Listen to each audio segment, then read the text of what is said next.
প্রিয় দর্শক, আজকে আমরা আগুয়ান ৭১-এর প্রতিদিনের যে লাইভ অনুষ্ঠানটি, সেই লাইভ অনুষ্ঠানের ১২তম পর্বে এসে উপস্থিত হয়েছি এবং আজকের পর্বে আমরা আমাদের সাথে পেয়েছি তিনজন খুবই গুণী মানুষকে, যাদের কথা আসলে একটু পরিচয় করিয়ে দিব আমি একটু পর। তবে আমি প্রথমেই বলে নিতে চাই, আজকের প্রোগ্রামের যে বিষয়টি আমরা ধার্য করেছি সেই বিষয়টি হচ্ছে করোনা এবং আমাদের স্বাস্থ্য ব্যবস্থা।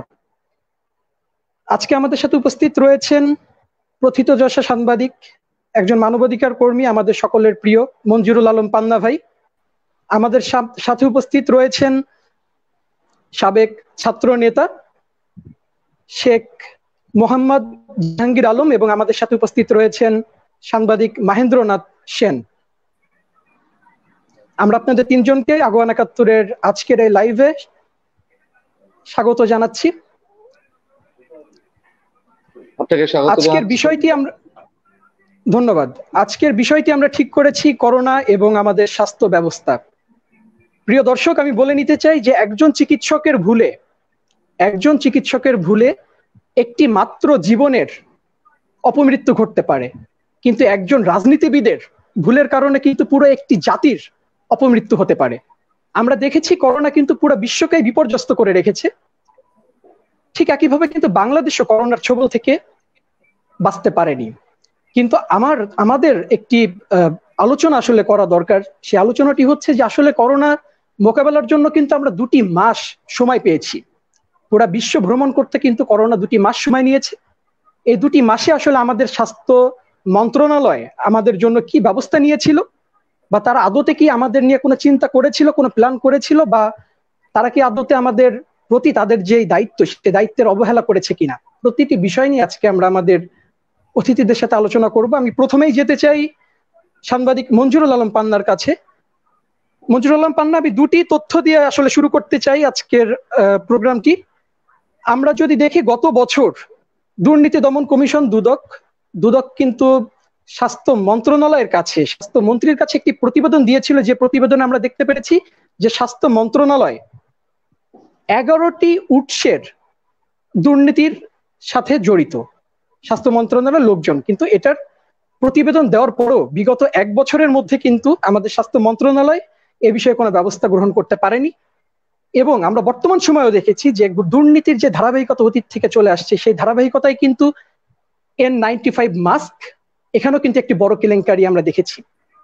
তো এই যে পুরো একটি দুর্নীতিময় একটি স্বাস্থ্য মন্ত্রণালয়, একটি অনিয়মের, আমরা যদি বলি যে একটি অনিয়মের ভাগাড়, এখান থেকে আসলে আমরা সাধারণ জনগণ আসলে কি পেতে যাচ্ছি?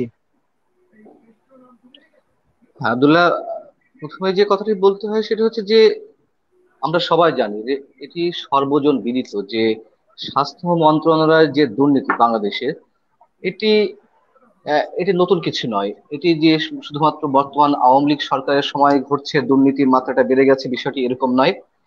যে সরকারই যখনই আসছে, যে দলই ক্ষমতা আসছে, যতগুলো মন্ত্রণালয় রয়েছে তার মধ্যে স্বাস্থ্য মন্ত্রণালয়ের দুর্নীতির ক্ষেত্রে শিরোমণি। মানে এখানকার কর্মকর্তা যারা রয়েছেন, দায়িত্বশীল যারা রয়েছেন, ভালো কেউ নেই, সৎ ব্যক্তি যে কেউ নেই নিশ্চয়ই সে কথাটাই বলবো না, অবশ্যই ভালো মানুষের মধ্যে রয়েছে, কিন্তু তারা বরাবরই কোণঠাসা হয়ে থাকে। কিন্তু যারা দুর্নীতির সঙ্গে জড়িত তারা সব সময় বেপরোয়া হবে, সেটা বিএনপি সরকারের আমলে হোক, জাতীয় পার্টি সরকারের সময় হোক, কিন্তু অথবা আওয়ামী লীগ সরকারের সময় হোক, এরা বেপরোয়া থাকে। এদের মানে হ্রাস কিছুতেই টেনে রাখা সম্ভব হয় না। কেন হয় না এ নিয়ে অনেক বিতর্ক চলতে পারে, আলোচনা চলতে পারে। আপনি যে কথা প্রথমে বলছেন যে খোদ দুর্নীতি দমন কমিশন, তারা গত বছর নিয়োগ, বদলি, পদোন্নতি, ঔষধ, চিকিৎসার সরঞ্জাম, পণ্য কেনাকাটা ইত্যাদি ক্ষেত্রে তারা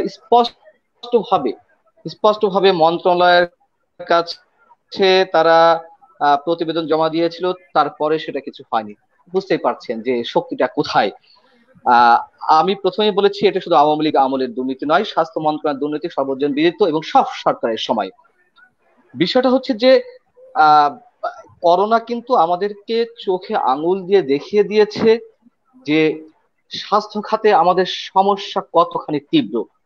আপনি বেডের কথা বলবেন, ডাক্তার সংকটের কথা বলবেন, নার্স সংকটের কথা বলবেন, টেকনোলজিস্ট বা টেকনিশিয়ান এদের কথা বলবেন, সরঞ্জামের কথা বলবেন, কিন্তু চোখে আঙুল দিয়ে দেখিয়ে দিয়েছে করোনা। আমরা 2000 কিট নিয়ে আমরা বলতে শুরু করলাম যে করোনা কোনো বিষয় না, আমরা করোনা প্রতিরোধের জন্য আমরা সব মানে সম্পূর্ণ প্রস্তুত রয়েছি। তো এইটা যদি হয় আমাদের অবস্থা, 2000 কিট নিয়ে আমরা বলতে শুরু করলাম যে আমাদের প্রস্তুতি সম্পূর্ণ, করোনাকে আমরা ভয় করি না। তো এখন তো দেখা যাচ্ছে যে আমাদের সংকটগুলো কোথায় কোথায়।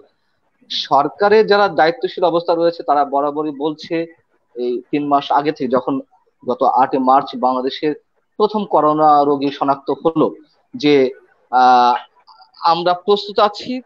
এই প্রস্তুত আছি বলার পর থেকে এক পর্যায়ে বলা শুরু করলো যে আহ আমাদের কাছে তো এই রোগটা নতুন কিছু। আচ্ছা, নতুন কিছু হোক, বেশ ভালো কথা, কিন্তু অন্যান্য সংকটগুলো কোথায়? করোনা রোগীর জন্য শুধু তো বেড প্রয়োজন হয় না, করোনা রোগীর জন্য শুধু ভেন্টিলেশন প্রয়োজন হয় না, করোনা রোগীর জন্য তো শুধুমাত্র নার্স ডাক্তার এনাদের প্রয়োজন হয় না। তাহলে অন্যান্য রোগের ক্ষেত্রে সমস্যাগুলো তো একই সংকট রয়ে যায়। দেশের 64টা সরকারি সরকারি হসপিটাল রয়েছে, সিভিল সার্জন কার্যালয় রয়েছে, এইগুলোতে কতটা আইসোলেশন বেড রয়েছে, কয়টি কয়টি আইসিইউ রয়েছে, আইসোলেশন বেড আমি বাদ দিলাম করোনা রোগীর জন্য, কয়টি ভেন্টিলেশন রয়েছে, কয় টাকা প্রয়োজন হয় এগুলো করতে? অথচ হাজার হাজার কোটি টাকা প্রতি বছরে বরাদ্দ দেওয়া হচ্ছে। আমরা অনেকে দাবি করে থাকি যে স্বাস্থ্য খাতে বরাদ্দ বাড়ানো উচিত, বা এই দাবিটা যৌক্তিক, কিন্তু শুধু দাবি মানে বরাদ্দ বাড়ালেই কি স্বাস্থ্য খাতের সব সমস্যার সমাধান হয়ে যাবে? মূল সমস্যা তো সদিচ্ছার, মূল সমস্যা দুর্নীতিতে, মূল সমস্যা অস্বচ্ছতায়। তো এই এই সমস্যাগুলো না কাটালে তো শুধুমাত্র বরাদ্দ দিয়ে, আজকে প্রায় 27,000 কোটি টাকা বরাদ্দ রাখা হয়েছে, সেটা তো, এই বরাদ্দ যদি 27 লাখ কোটি টাকাও বরাদ্দ দেওয়া হয়, এখানে সমস্যা তো মিটবে না যদি কিনা স্বচ্ছতা না আসে, দুর্নীতি মুক্ত একটি প্রশাসন গড়ে তোলা না যায়। মোটামুটি এই পর্যন্ত আমি বলতে চাচ্ছি। মঞ্জুরুল আলম পান্না, আপনার সাথে আমি আসলে আপনাকে আরো একটি তথ্য দিতে চাই যে 2017 সালে টিআইবির একটি প্রতিবেদন থেকে দেখা গিয়েছে যে স্বাস্থ্য খাতে 42% দুর্নীতি হচ্ছে।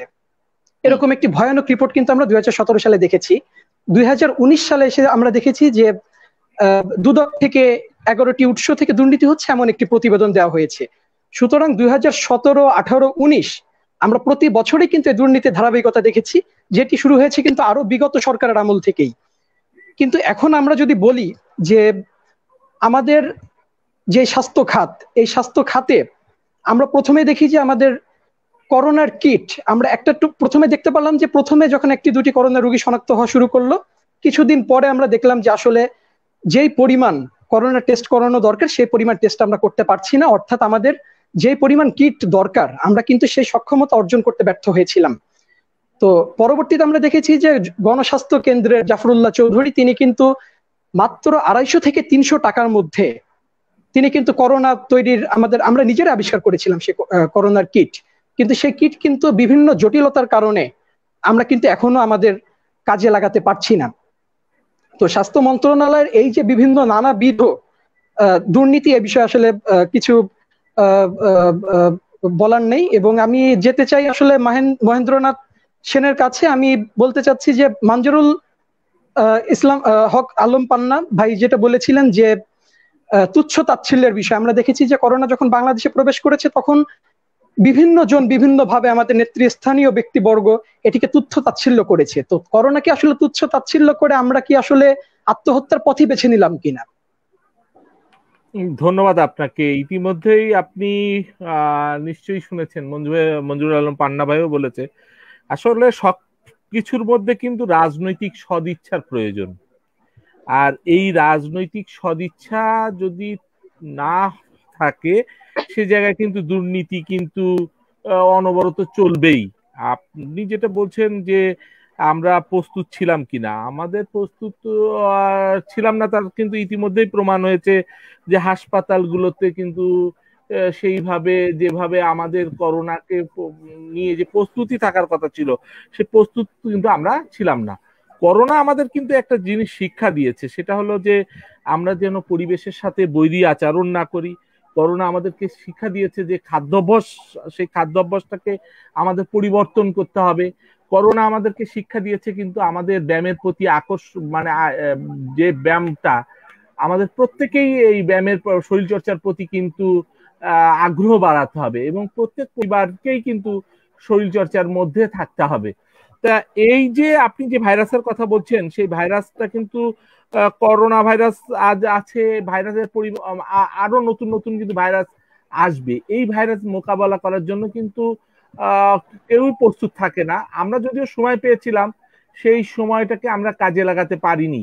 কিন্তু বর্তমানে যা আমরা করছি সেটা কিন্তু আরো ভয়াবহ। আপনারা লক্ষ্য করেছেন যে ইতিমধ্যেই চিহ্নিত করেছি, লাল জোন করেছি, হলুদ জোন করেছি, গ্রিন জোন করেছি, এবং এই জোনগুলোতে কিন্তু আমরা আবার লকডাউনও করছি। হ্যাঁ, সেই লকডাউনের জায়গাটা দেখা যাচ্ছে যে আমরা কিন্তু সেইভাবে লকডাউন করতে পারছি না। ফলে কিন্তু দিনের দিন কিন্তু ক্রমান্বয়ে কিন্তু ভাইরাসে আক্রান্তের সংখ্যা বাড়ছে। আর এই ভাইরাসের আক্রান্তের সংখ্যা যদি বাড়তেই থাকে, বিশ্ব স্বাস্থ্য সংস্থা যে কথা আমাদেরকে বলেছে, যে বিশ্ব স্বাস্থ্য সংস্থা বলেছে যে বাংলাদেশে এই করোনা ভাইরাসের কারণে মহামারী এবং বড় সংকট তৈরি হতে পারে। আপনারা লক্ষ্য করেছেন ইতিমধ্যে যে বাজেটটা আমরা পেশ করেছি, সেই বাজেটেও কিন্তু সুনির্দিষ্টভাবে করোনা ভাইরাসকে মোকাবেলা করার জন্য যে অর্থের প্রয়োজন, সেই অর্থের কিন্তু আমরা যোগান রাখিনি। সেই গতানুগতিক ভাবেই কিন্তু সেই আগের মতোই কিন্তু আমরা বাজেটে রেখেছি। যদিও সরকার বলছে যে আমরা 10,000 কোটি টাকা একটা বাজেট আমরা লক্ষ্য করেছি করোনার ঝুঁকিটা মোকাবেলা করার জন্য, সেইটা কতটুকু আমাদের জন্য সেটাও কিন্তু আমাদের ভাবতে হবে। যদিও সরকার বলছে আমরা একটা ঘাটতি বাজেট নিয়েই আগাচ্ছি, কিন্তু সেই ঘাটতি বাজেট নিয়ে আগানোর ক্ষেত্রে যে যে খাতগুলোতে আমাদের এই বেশি নজর দেওয়া উচিত ছিল, আমার মনে হয় সেই জায়গাগুলোতে নজর দেওয়া হয়নি। তা সেক্ষেত্রে আমার বন্ধু জাহাঙ্গীর আলম আছে, আমার মনে হয় জাহাঙ্গীর ভাই আরো ভালো করে বলতে পারবে যে আমরা যে জায়গাগুলোকে আমরা মানে বেশি প্রয়োজন ছিল করোনা মোকাবেলা করার জন্য, সেটা আমরা মোকাবেলা করতে পারছি কিনা। ধন্যবাদ মহেন্দ্রনাথ সেন। আমরা আসলে জানছিলাম যে আমাদের স্বাস্থ্য ব্যবস্থা আসলে কি একটি ভয়াবহ পরিস্থিতির মধ্যে আমাদেরকে ঠেলে দিয়েছে, এবং আমি যেতে চাই শেখ মোহাম্মদ জাহাঙ্গীর আলমের কাছে। আপনার কাছে আসলে জানতে চাইবো যে N95 মাস্ক কেলেঙ্কারির পর এটা নিয়ে যখন মুগদা মেডিকেল কলেজ এবং খুলনা মেডিকেল কলেজের দুজন পরিচালক প্রশ্ন তুলেছিলেন যে এই মাস্কটি আসলে মানসম্মত নয়, এটি আসলে N95 মাস্ক নয়, তখন কিন্তু তাদেরকে রাতারাতি বদলি করা হয় এবং পরবর্তীতে N95 মাস্ক দুর্নীতির সাথে যারা জড়িত তারা কিন্তু আমরা গণমাধ্যমে দেখেছি যে তাদের পরিচয় কিন্তু আসলে সামনে চলে এসেছে। এখানে কিন্তু ধোঁয়াশার কিছু নাই। কিন্তু আমরা অত্যন্ত দুঃখ ভরে লক্ষ্য করলাম যে যারা আসলে এই দুর্নীতিটাকে সামনে এনেছে তাদেরকে বদলি করা হলো, কিন্তু এখন পর্যন্ত এই দুর্নীতিটি যারা করেছে, স্বাস্থ্য মন্ত্রণালয়ের মধ্যে যারা ঘাপটি মেরে বসে রয়েছে, তাদের কিন্তু কোনো প্রকার শাস্তির আওতায় আনা হয়নি। তো আমাদের একটি নতুন বাজেট হয়েছে আমরা জানি, তো দুর্নীতিবাজদের যদি এভাবেই আইনের আওতায় যদি আনা থেকে বিরত রাখা হয়, তাহলে আসলে মঞ্জুরুল আলম পান্না যেটি বলছিলেন যে যতই বরাদ্দ বাড়ানো হোক না কেন, দুর্নীতি মুক্ত না করা গেলে আসলে এর সুফল কিন্তু বাংলাদেশ ভোগ করবে না। তো এরকম দুর্নীতিবাজদেরকে জিয়ে রেখে আসলে কি আমরা বাজেটের সফলতা ভোগ করতে পারবো? সার্থকতা এটা কি আমরা ভোগ করতে পারবো? জি, আপনাকে অনেক ধন্যবাদ, এবং আপনার মাধ্যমে দর্শকদের আমি সকলকে ধন্যবাদ জানাচ্ছি আমাদের সাথে কষ্ট করে থাকবার জন্য। আসলে আমি বেশ কিছু সময় ধরে আমাদের মঞ্জুরুল আলম পান্না এবং মহেন্দ্রনাথ সেন দুজন অভিজ্ঞ মানুষের তথ্যভিত্তিক অনেক কথা শুনলাম, আর আপনার ক্ষোভের কথাও শুনলাম। আসলে আমাদের দেশটার নাম বাংলাদেশ। ৭৫-এর 15ই আগস্ট বঙ্গবন্ধুকে হত্যা করার পর থেকে এদেশে পর্যায়ক্রমে স্বাধীনতা বিরোধীরা দীর্ঘ 28.5 বছর ধরে এদেশের ক্ষমতার মসনদে থেকে দুর্নীতি বাজদের দেশ হিসেবে বাংলাদেশকে পরিচিত করেছে। আপনারা জানেন যে 91 থেকে আপনার বেগম খালেদা জিয়ার সরকার, আমি আসলে এখানে কোনো রাজনৈতিক কথা বলতে চাই না, কিন্তু আমাদের দেশের একটি সরকার পরপর 5 বার দুর্নীতিতে চ্যাম্পিয়ন হয়েছে। সেখানে বর্তমান সরকার ক্ষমতায় আসার পরে, বঙ্গবন্ধুর কন্যা জননেত্রী শেখ হাসিনার সরকার ক্ষমতায় আসার পরে সেই দুর্নীতির সেই চ্যাম্পিয়ন থেকে আমরা অনেক নিচে নেমে এসেছি। দুর্নীতিবাজরা কিন্তু তখনও ছিল, এখনো আছে, হয়তো বা কিছুটা নিয়ন্ত্রিত। এগুলো কিন্তু করে কিন্তু আমলারা, যে আমলাতান্ত্রিক জটিলতা আছে, এই আমলারা কিন্তু বড় বড় চেয়ারে বসে এই সমস্ত দুর্নীতিকে প্রশ্রয় দিচ্ছে, করছে। এবং কিছু রাজনৈতিক যে মদত নাই এ কথা আমি বলতে চাই না, রাজনৈতিক শক্তি নিয়েই অনেকে কিন্তু এই দুর্নীতি করার সুযোগ পায়। আমলাতান্ত্রিক এবং রাজনৈতিক এই শক্তি একত্রিত হয়ে এগুলো হয়। তাই N95 মাস্কের যে ব্যাপারটা বলছেন যে খুলনায় পরিচালককে ট্রান্সফার করা হয়েছিল, কথাটাই সত্যি।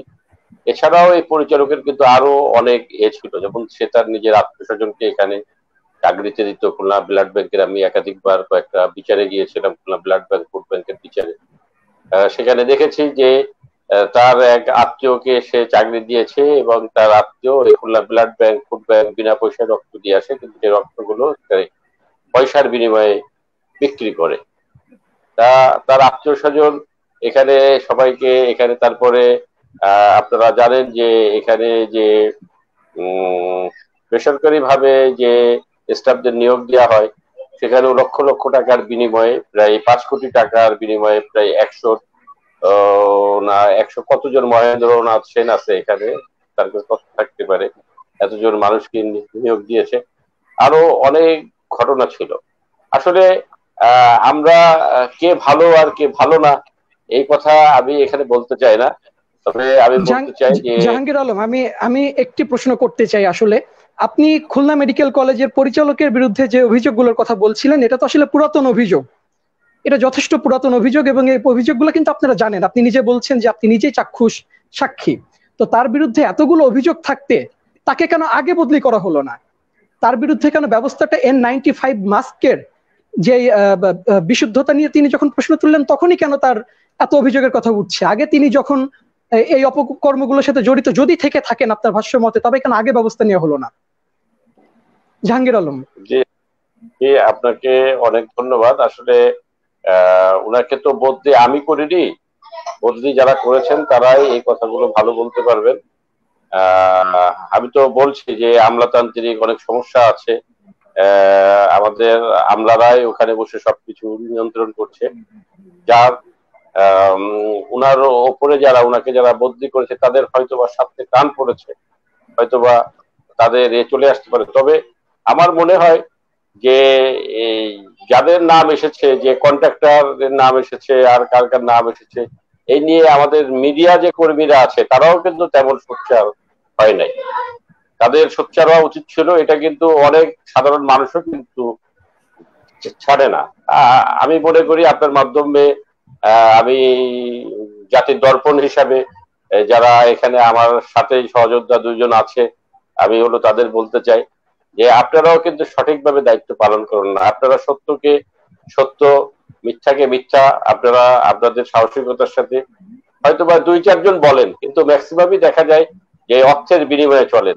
এগুলো খুবই দুঃখজনক। যে জাতির দর্পণরা যদি একটু সোচ্চার হয়, সঠিকভাবে যদি লেখে, তাহলে আমাদের মতো কিছু মানুষ কিন্তু সামনে আসতে পারে, কিন্তু আমাদের সে সুযোগ দেওয়া হয় না। যাই হোক, আপনার কথা যে জাহাঙ্গীর কথা পরিপ্রেক্ষিতে একটু বলতে চাই। আচ্ছা, আমাদের বোধহয় এই পরিচয়টা দেওয়া দরকার। জাহাঙ্গীর একটি সংগঠনের নেতৃত্ব দিচ্ছেন খুলনা, দুর্নীতি প্রতিরোধ একটি কমিটি রয়েছে, খুব শক্তিশালী একটি কমিটি। সেই কমিটি থেকে জাহাঙ্গীর কিন্তু দুর্নীতির বিরুদ্ধে অনেক যথেষ্ট ভালো অবস্থান নিচ্ছেন, এবং তিনি একটি রাজনৈতিক দল মতাদর্শে বিশ্বাসী, একটি রাজনৈতিক দলের সক্রিয় নেতৃত্ব অবস্থানে আছেন। বাস্তবতা হচ্ছে জাহাঙ্গীর ভাই কিন্তু নিজের দলের মধ্যেও স্পষ্টবাদী। এটি হয়তো অনেকে জানেন না, এটি আমার পক্ষ থেকে আমি স্পষ্ট করতে চাই। আবার তার অবস্থান থেকে হয়তো সব কথাও খোলাসা ভাবে বলা সম্ভব না, এটাও আমাদেরকে মনে রাখতে হবে। বাস্তবতা হচ্ছে এটি যে এই খুলনা মেডিকেল কলেজের ডিরেক্টরের বিরুদ্ধে আহ কথা বলা হচ্ছে, তাকে N95 মাস্ককে কেন্দ্র করে যে বদলি করা হলো। দেখেন, শুধু তার বিরুদ্ধে আরো অনেক অভিযোগ থাকতে পারে, আমি জাহাঙ্গীর ভাই যথার্থ জানাচ্ছি তার বিরুদ্ধে অনেক অভিযোগ থাকতে পারে, যেটি আমাদের সঞ্চালক আব্দুল্লাহ চৌধুরী বললেন। তার বিরুদ্ধে যে অভিযোগগুলো আছে সেগুলো অনেক পুরনো, তখন কিছু করা হলো না, মাস্ক নিয়ে প্রশ্ন তোলাতে তখনই একটি শাস্তিমূলক ব্যবস্থা গ্রহণ করা হলো। আমাদেরকে একটু খেয়াল রাখতে হবে, মাননীয় প্রধানমন্ত্রী যখন ভিডিও কনফারেন্স করে এই রোজার মধ্যেও, মানে প্রায় 1 থেকে 1.5 মাস আমি যতদূর জানি, তিনি নিয়মিত ভিডিও কনফারেন্সের মাধ্যমে মাঠ পর্যায়ে কর্মকর্তাদের সঙ্গে এবং রাজনৈতিক নেতৃবৃন্দের সঙ্গে, বিশেষ করে তার দলীয় নেতাকর্মী আওয়ামী লীগের নেতাদের সঙ্গে ভিডিও কনফারেন্সের মাধ্যমে আলোচনা করছিলেন, খোঁজ খবর নিচ্ছিলেন, কোথায় কি অবস্থা, করোনা ভাইরাসে আক্রান্তদের কি অবস্থা, হসপিটাল গুলো কি অবস্থা, স্বাস্থ্য সেবার কি অবস্থা। মাঠ পর্যায় থেকে কিন্তু তাকে কোনো প্রকার সঠিক তথ্য দেয়া হয়নি। আমি শুধু এই কথাই বললাম কিভাবে প্রধানমন্ত্রীকে মিসগাইডেড করা হচ্ছে।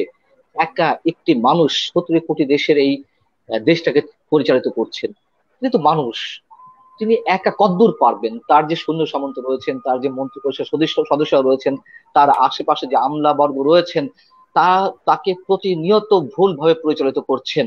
তার আসলে আন্তরিকতা অভাব নেই, মাননীয় প্রধানমন্ত্রীর আন্তরিকতা অভাব নেই। আমি এই ভিডিও কনফারেন্সের উদাহরণ দিলাম একটি কারণে, সেটা হচ্ছে এই ভিডিও কনফারেন্সের যে কোনো একদিনে তিনি বলছিলেন, এই মাস্ক প্রসঙ্গ তিনি নিজেই নিয়ে আসছিলেন, যে মাস্ক নিয়ে নাকি দুর্নীতি হচ্ছে বা মাস্ক নিয়ে কথা উঠেছে। N95 মাস্কের জায়গায় নকল N95 মাস্ক দেওয়া হয়েছে। সেই ভিডিও কনফারেন্সে স্বাস্থ্য অধিদপ্তরের মহাপরিচালক আবুল কালাম আজাদ সাহেব কিন্তু উপস্থিত ছিলেন। তিনি তাকে মেনশন করে বললেন যে বিষয়টি আপনারা একটু দেখবেন, এই দুর্যোগের মধ্যে যদি এই ধরনের অভিযোগ ওঠে তাহলে তো অবশ্যই সেটি আপত্তিকর। তার পরদিনই কিন্তু যাদেরকে নিয়ে কথা হচ্ছে, যে যারা অভিযোগ জানিয়েছে যে নকল N95 মাস্ক, তাদেরকেই বদলি করা হলো, তাদেরকেই শোকজ করা হলো। ঢাকার মুগদা জেনারেল হসপিটালের যে ডিরেক্টর, তিনি ওষুধ প্রশাসন অধিদপ্তরে লিখিত জানিয়েছিলেন যে আমাদের এখানে যে N95 মাস্ক এসেছে সেগুলো নকল N95 মাস্ক, এর একটি ভিত করা উচিত। সেই ব্যক্তিটিকেও সেখান থেকে বদলি করা হলো।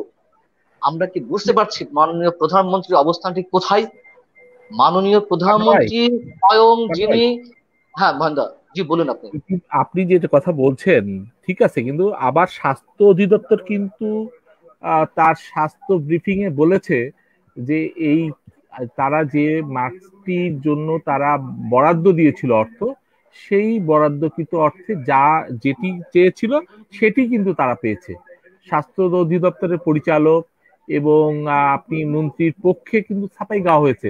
ফলে এখন আপনি বলতে পারছেন না যে এটা যে সেখানে দুর্নীতি হয়েছে, কারণ সরকারের পক্ষ থেকে কিন্তু এটাকে বলা হয়েছে যে তারা যেটি চেয়েছে সেটি হলো তারা পেয়েছে।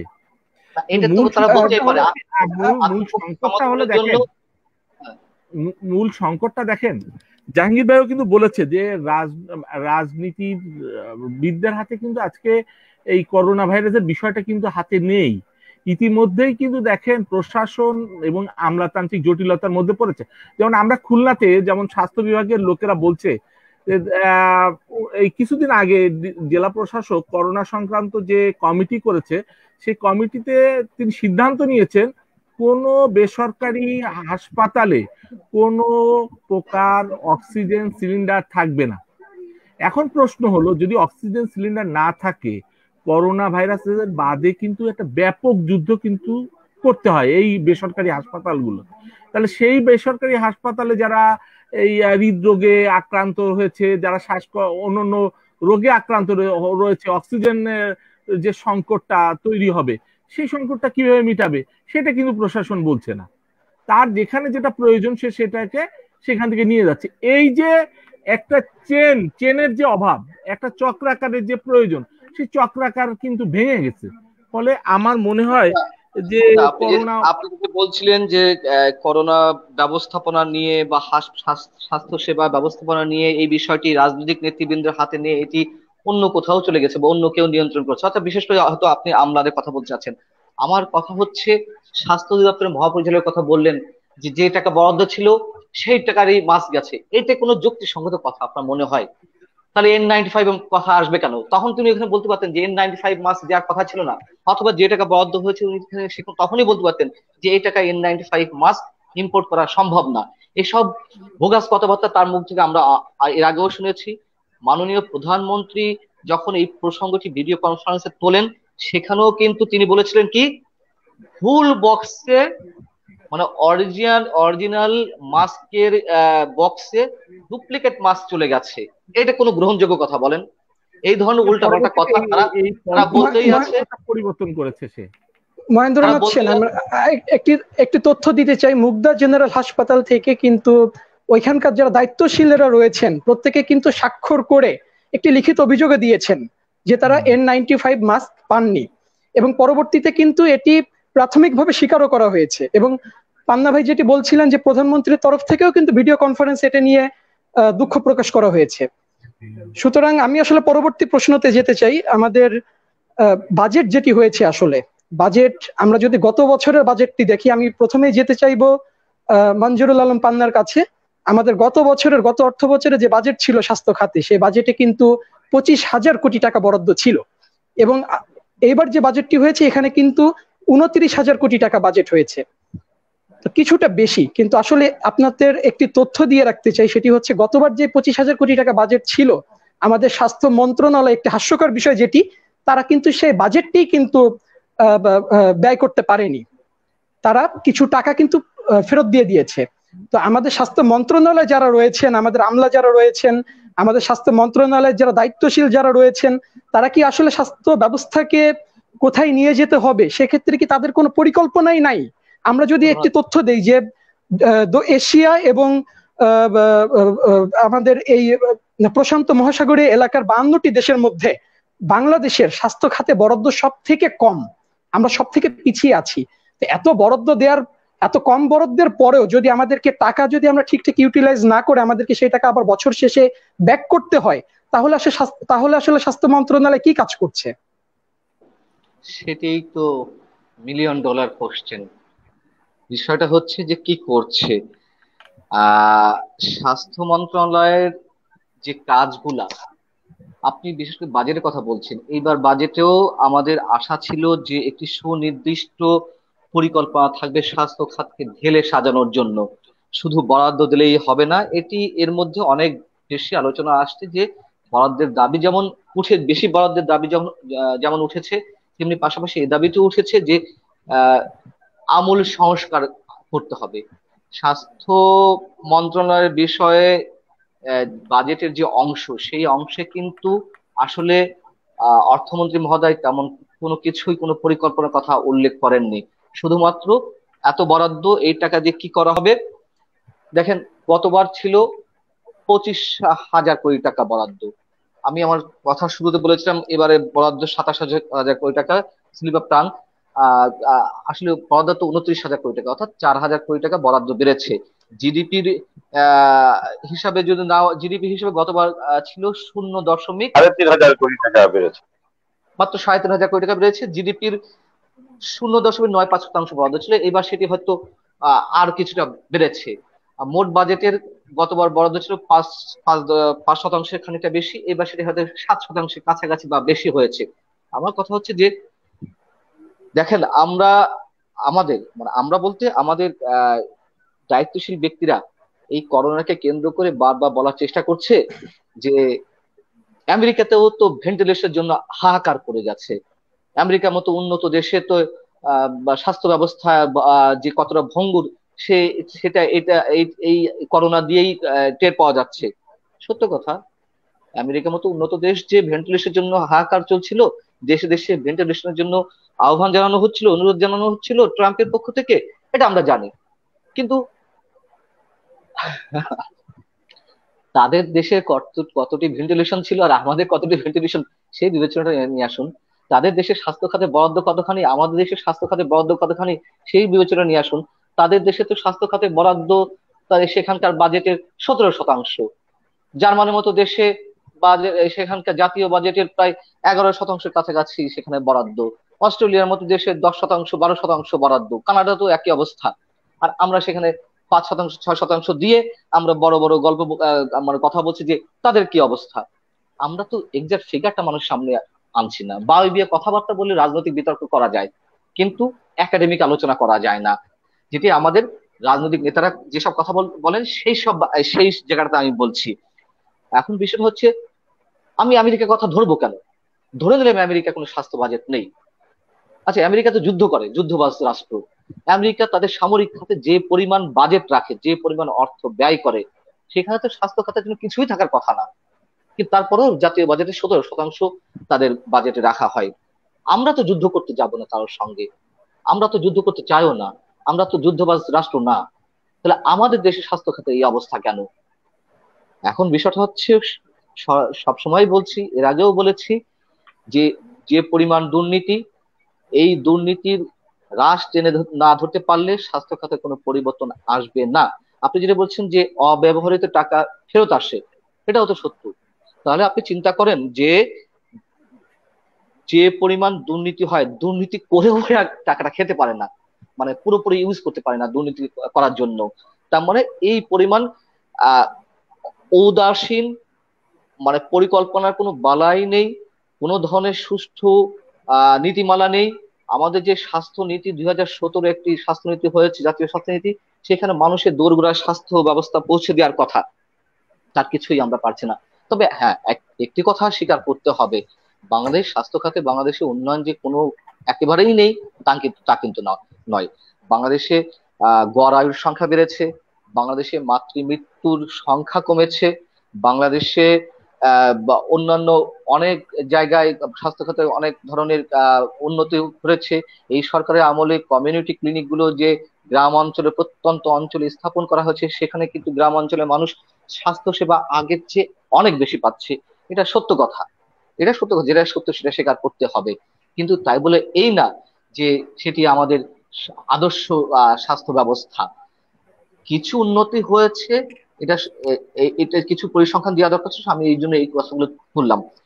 আপনি চিন্তা করেন যে যে যে বাজেটে 100 এক হাজার আহ 1000 বা 1500-এর মতো টাকা প্রতিটা মানুষের পেছনে ব্যয়, এই 1500 টাকায় একটা মানুষ কিভাবে সারা বছর তার স্বাস্থ্য সেবার পেছনে কতটুকু কাজে লাগে? এই হচ্ছে আমাদের অবস্থা। অর্থাৎ এরকম পরিসংখ্যানে আসছে যে রাষ্ট্রকে রাষ্ট্র দেয় 36%, আর মানুষ পকেট থেকে দেয় 64%। এবার আপনি হিসেবে আসেন, রাষ্ট্র পরিচালিত যে সরকারি হসপিটাল গুলো, তার সর্বোচ্চ সুবিধাটা কে পায়? পায় হচ্ছে আমাদের মতো কথিত সাংবাদিকরা। সাংবাদিকদের তো হাতে রাখতে হয়, নাহলে পত্রিকা রিপোর্টিং হতে হবে। সব সাংবাদিক না, কোনো কোনো সাংবাদিকরা হাতে রাখতে হয়। সেই সাংবাদিকদের একাংশ ভালো সুবিধাটা পায়, পায় আমলারা, পায় রাজনৈতিক নেতৃবৃন্দরা। সাধারণ মানুষ কোথায় যাবে? তাহলে আপনার যে করোনা কেন্দ্রিক যে টেস্টিং কিটের কথা বলা হচ্ছে, ভেন্টিলেটরের কথা বলা হচ্ছে, হাসপাতালে বিছানার কথা বলা হচ্ছে, আইসিইউর কথা বলা হচ্ছে, চিকিৎসকের কথা বলা হচ্ছে, টেকনোলজিস্টের কথা বলা হচ্ছে, এগুলো তো কিছু নাই। টেস্ট তো পরে কথা, যে সোয়াইপ নেবে মানুষের শরীর থেকে, সে সোয়াইপ নেওয়ার জন্য তো টেকনিশিয়ান নাই, যোগ্য টেকনিশিয়ানের অভাব, দক্ষ কর্মীর অভাব। সেটা আনতে আনতে কি প্রক্রিয়ায় আনা হবে ল্যাব পর্যন্ত, সেই সরঞ্জামের তো অভাব। ল্যাবের সংখ্যা, আরটিপিআরসি ল্যাবের সংকট। আপনি ডক্টর জাফরুল্লাহ চৌধুরীর উদ্ভাবিত তার গণস্বাস্থ্য কেন্দ্রের উদ্ভাবিত কিটের কথা বলছিলেন। দেখেন আমাদের দৈন্যতা, আমাদের রাজনৈতিক দৈন্যতা। এটা হয়তো বিএনপি থাকলেও একই কাজ করতো। আজকে আজকে ডক্টর জাফরুল্লাহ চৌধুরী একটি ভিন্ন মতাদর্শের রাজনৈতিক দলের অনুসারী বা সমর্থন করে বিধায় তাকে কিভাবে হেনস্থা করা হচ্ছে। আরে ভাই, দেশের জন্য তৈরি করেছে, তো দেশের মানুষের জন্য তৈরি করেছে, এটা কি এত রাজনীতি করা কি দরকার? আমি নিশ্চিত, আমি নিশ্চিত ভাবে বলতে পারি এই বিষয়টি সম্বন্ধে মাননীয় প্রধানমন্ত্রী হয়তো তেমন কিছু জানেন না। তার সদিচ্ছার বিষয় যদি প্রথমে বলি, ডক্টর জাফরুল্লাহ চৌধুরী তার গণস্বাস্থ্য কেন্দ্র থেকে উদ্ভাবিত যে কিট, কিটের কাঁচামাল আনার জন্য ওষুধ প্রশাসন অধিদপ্তরে আবেদন জানালো, সাথে সাথে কিন্তু পারমিশন দেওয়া হয়েছিল, সাথে সাথে একদিনের মধ্যে। কোথায় যেন গণেশ উল্টে গেল। তারপরে কাঁচামাল নিয়ে আসা হলো, তারা কিট তৈরি করলেন পরীক্ষার জন্য, গণস্বাস্থ্য ওষুধ প্রশাসন অধিদপ্তর আবেদন জানালো, তারা বললো যে আপনারা বলে দিন যে কোথায় গিয়ে কোথায় নিয়ে যাব, সেখানে আমাদের এটা পরীক্ষা করা হবে যে এটা ঠিক আছে কিনা, এই কিটে সফল হয়েছে কিনা। সেখানে অনেক গড়িমসি হয়েছে। এই বিষয়গুলো আপনারা জানেন, নতুন করে বললে সময় নষ্ট করতে চায় না। তারপরে কত সপ্তাহ হয়ে গেছে, তার কিট জমা দিয়েছে বঙ্গবন্ধু শেখ মুজিব মুজিব মেডিকেল বিশ্ববিদ্যালয়ে, তারপর সপ্তাহ পর সপ্তাহ যাচ্ছে, সপ্তাহ পর সপ্তাহ যাচ্ছে। তো এইগুলো এগুলো রাজনৈতিক দ্বন্দ্বতা, এগুলো রাজনৈতিক আমাদের যে আদর্শ তলানিতে গিয়ে থেকেছে, আহ, আর দুর্নীতি সব মিলেমিশে একাকার। এখান থেকে আমাদের উঠে আসতে হবে। আহ, আমি আবারও বলছি, সেম অবস্থা হয়তো হতো বিএনপি যদি ক্ষমতা থাকতো, রাজনৈতিক প্রতিহিংসা পরায়ণ হয়ে হয়তো এই ধরনের ঘটনা ঘটতো। কিন্তু এগুলো আর কতকাল? এই যে কিছু কিছু, এই আওয়ামী লীগ সরকারের অনেক ভালো কাজ আছে, কিন্তু অতি চাটুকার দালালি যারা করে, আহ ক্রিমটুকু যারা খাওয়ার চেষ্টা করে, প্রধানমন্ত্রীকে মিসগাইডেড করার চেষ্টা করে, এই লোকগুলোর কারণে কিন্তু এই সরকারের অনেক ভালো কাজ ম্লান হয়ে যাচ্ছে। এটি বলতে কোনো দ্বিধা থাকার কথা না, দ্ব্যর্থহীন ভাবে এই কথাগুলো বলতে পারি। ধন্যবাদ মঞ্জুরুল আলম পান্না। আমি এখন যেতে চাইবো আসলে জাহাঙ্গীর আলমের কাছে। আমরা কয়েকটি তথ্য ইতিপূর্বে দেখেছি যে 11টি উচ্ছে দুর্নীতি বিষয়ে কিন্তু দুদক রিপোর্ট করেছিল স্বাস্থ্য মন্ত্রণালয় বরাবর, এবং একই সাথে আমরা একটি তথ্যর বিষয়ে আমরা অবগত হয়েছি যে আমাদের যে সীমিত বাজেট স্বাস্থ্য খাতে, এই বাজেটটি কিন্তু এশিয়া এবং প্রশান্ত মহাসাগরীয় এলাকার 52টি দেশের মধ্যে সব থেকে কম। এবং আমাদের দেশের স্বাস্থ্য খাতে কিন্তু 42% দুর্নীতি হয়, যেটা কিন্তু এখন সম্পূর্ণভাবে স্পষ্ট হয়েছে। তারপরেও আমি আরেকটি তথ্য এখানে অ্যাড করতে চাই যে আমাদের বাজেট যেটি হয়েছে 29,000 কোটি টাকা, এর কিন্তু সিংহভাগই ব্যয় হবে কিন্তু প্রশিক্ষণ, অবকাঠামোগত উন্নয়ন এবং হচ্ছে সংশ্লিষ্টদের বেতন পেছনে। সুতরাং চিকিৎসার পেছনে কিন্তু খুব বেশি অর্থ কিন্তু ব্যয় হবে না। তা আমি আসলে জাহাঙ্গীর আলমের কাছে জানতে চাইবো যে যেখানে চিকিৎসা খাতে এত বাজেট কম, এত সীমাহীন দুর্নীতি, তারপর হচ্ছে আমাদের কি বলে যে এখানে 100 টাকার মধ্যে যে 100 টাকা আমরা চিকিৎসা ক্ষেত্রের জন্য পাচ্ছি, চিকিৎসার জন্য পাচ্ছি, সেখানে সরকার বহন করবে মাত্র 34% এবং জনগণকে বহন করতে হবে 66% টাকা। তো বাংলাদেশ একটি নিম্ন আয়ের দেশ এবং স্বাস্থ্য চিকিৎসা একটি মৌলিক অধিকার। তো এমত অবস্থায় মানে আমাদের যে বাজেটের যে অর্থ বাজেট হয়, বাজেটে বরাদ্দ হয়, সেই টাকা পুরোপুরি ভাবে ইউজ করতে না পারা, এটিকে স্বাস্থ্য মন্ত্রণালয়ের, আমরা কি বলতে পারি যেটি জনগণের সাথে একটি বিশ্বাসঘাতকতা, আমাদের শ্রমজীবী মানুষের সাথে একটি বিশ্বাসঘাতকতা? আপনাকে আপনাকে অনেক ধন্যবাদ। আসলে আমরা এখন করোনাকালীন সময়ে আছি, কঠিন এক মহামারী বিপর্যয়ের মধ্যে।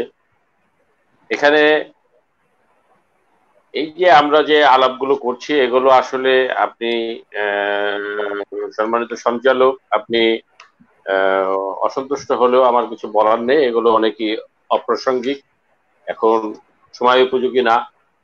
আর আপনি যে কথা বলছেন যে এই দুর্নীতি নিয়েই যে বর্তমান সরকারের বিপক্ষে যেভাবে কন্টিনিউ আমরা করে যাচ্ছি, একটা আগ্রাসনী একটা যে সরকার বিরোধী কথা বলতে পারলেই যেন আমরা জনপ্রিয় গেলাম হয়ে।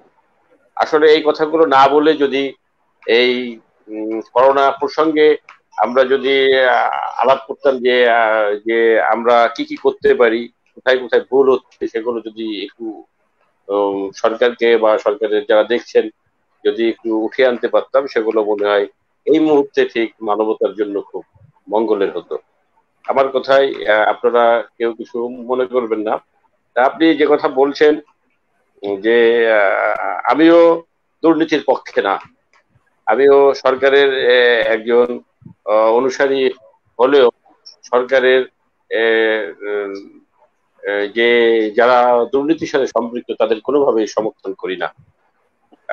এখানে আর যারা অতিথিরা আছেন তিনারা আমাকে চেনেন, আপনি আমাদের ব্যক্তিগতভাবে ছিলেন, যে আমি যে নেত্রীর নেতৃত্বে আমরা দল করি তার নাম শেখ হাসিনা।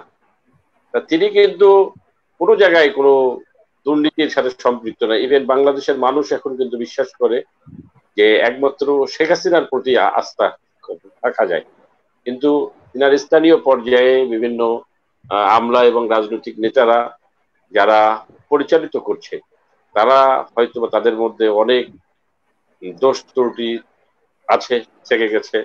আর এখন দালাল মোসাহেব, এগুলো পান্না, আমাদের ভাই মঞ্জুর আলম পান্না বললেন যে দালাল মোসাহেব চামচামিতে গেছে ধরে, সেই মানুষগুলোই কিন্তু নষ্ট করছে। ৭৫-এর 15ই আগস্ট বঙ্গবন্ধু হত্যা হওয়ার সময়ও কিন্তু এই খন্দকার মুস্তাকরাই কিন্তু তাদের ষড়যন্ত্রে কিন্তু বঙ্গবন্ধু হত্যা হয়েছিল, এবং বঙ্গবন্ধু জাতির সামনে একটা বিতর্কিত পরিবেশে চলে এসেছিল।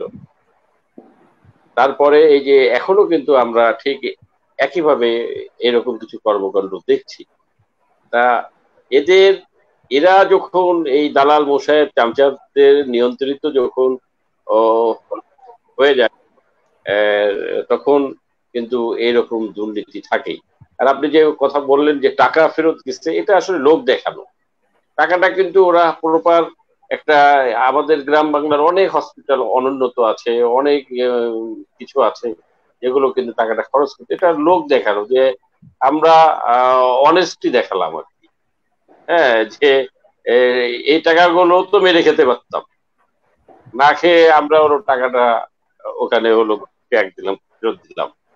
আর দুর্নীতি এর আগে আমরা দেখেছি অনেক বেশি হয়েছে, সেই তুলনায় দুর্নীতি এখন অনেক কম।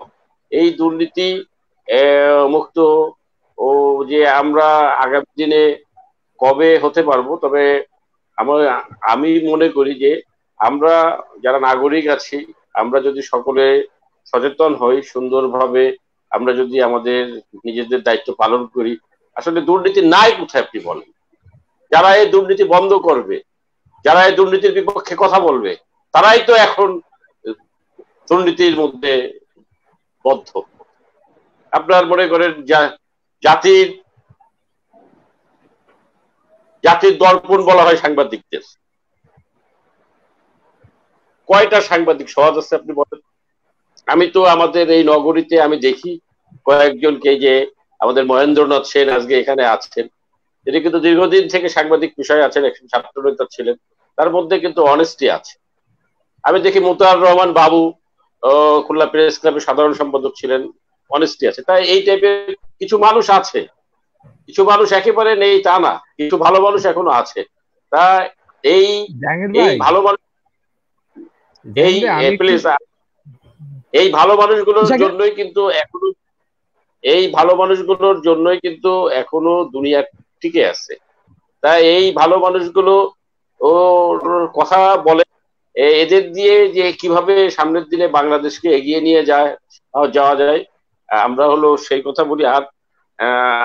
আর হলো বর্তমানে আসলে শুধু দুর্নীতি দুর্নীতি দুর্নীতির বিপক্ষে আলাপ করে গেলাম, সরকারের ভালো কিছু দেখলাম না, এটাও কিন্তু বলা ঠিক না। সরকারের ভালো অনেক কিছু আছে, আমাদের ভাই পান্না বলছিল সরকারের ভালো অনেক কিছু আছে, কিন্তু কোথায় ভুল সেগুলো যদি আমরা ধরিয়ে দিতে পারি, এটা হবে সব থেকে ভালো। জাহাঙ্গীর আলম, ধন্যবাদ আপনাকে। আপনাকে অসংখ্য ধন্যবাদ। আমরা আসলে ভুল ধরিয়ে দেওয়ার জন্যই আসলে আলোচনাটি করছি, কারণ আমাদের স্বাস্থ্য ব্যবস্থায় যতটা দুর্নীতি রয়েছে, যতটা অনিয়ম রয়েছে, এখানে আসলে যদি আমরা এই ভুলগুলো নিয়ে কথা না বলি, তাদের কিন্তু আসলে তারা নিজ উদ্যোগে কিন্তু আসলে তাদের ভুল শুধরাবে না। আমরা চাই যে তাদেরকে কঠোর শাস্তির আওতায় আনা হোক। আমি আসতে চাই মহেন্দ্রনাথ সেনের কাছে। আমরা মহেন্দ্রনাথ সেনের কাছে জানতে চাইবো যে আসলে সরকারের বিরুদ্ধে কথা বললে জনপ্রিয় হয়ে ওঠার যে কথাটি বলেছেন জাহাঙ্গীর আলম ভাই, আদতে কিন্তু বিষয়টি তা নয়। আমরা দেখেছি যে সরকারের বিরুদ্ধে কথা বললেই কিন্তু হামলা মামলার একটা খড়ঙ্গ নেমে আসে আমাদের উপরে।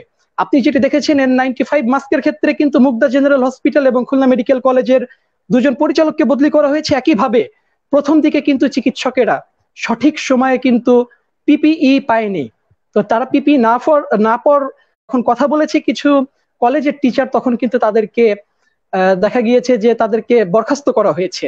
তো যেখানেই আমরা যারা সরকারের ভুল ধরিয়ে দিচ্ছি, তো সরকারের ভেতরে যারা আসলে ঘাপটি মেরে আছে অসাধু ব্যবসায়ী যে সিন্ডিকেট, এরা আসলে আমাদের পেছনে হামলা মামলা দিয়ে যেভাবে আমাদের মুখকে বন্ধ করছে, তো গণতন্ত্রের উপর এমন হস্তক্ষেপ করে আসলেই কি সরকারের ভুল ধরিয়ে দেওয়া সম্ভব? আচ্ছা, আমি আপনাকে একটু অতীতের কথা বলতে চাই। আমি কিন্তু প্রথমেই বলেছি যে আপনি যে দুর্নীতির কথাগুলো বারবার বলছেন, সেই দুর্নীতি কিন্তু দূর করা একটু খুবই সহজ। তার প্রমাণ হলো যে এটার জন্য প্রয়োজন হলো রাজনৈতিক সদিচ্ছা।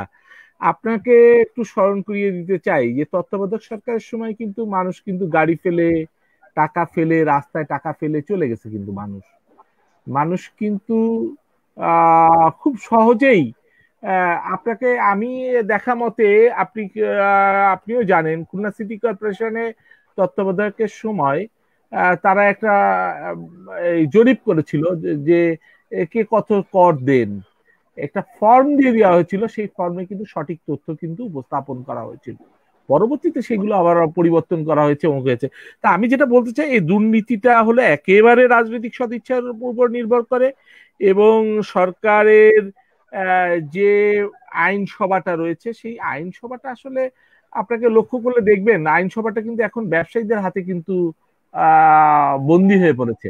ফলে যখন আমি ব্যবসায়ীদের মহেন্দ্রনাথ সেন, আমি একটি তথ্য দিতে চাই। আমাদের সংসদে 70% সাংসদই কিন্তু ব্যবসায়ী। ফলে আপনি তো এবারে আপনি বললেন যে 75% হলো ব্যবসায়ী।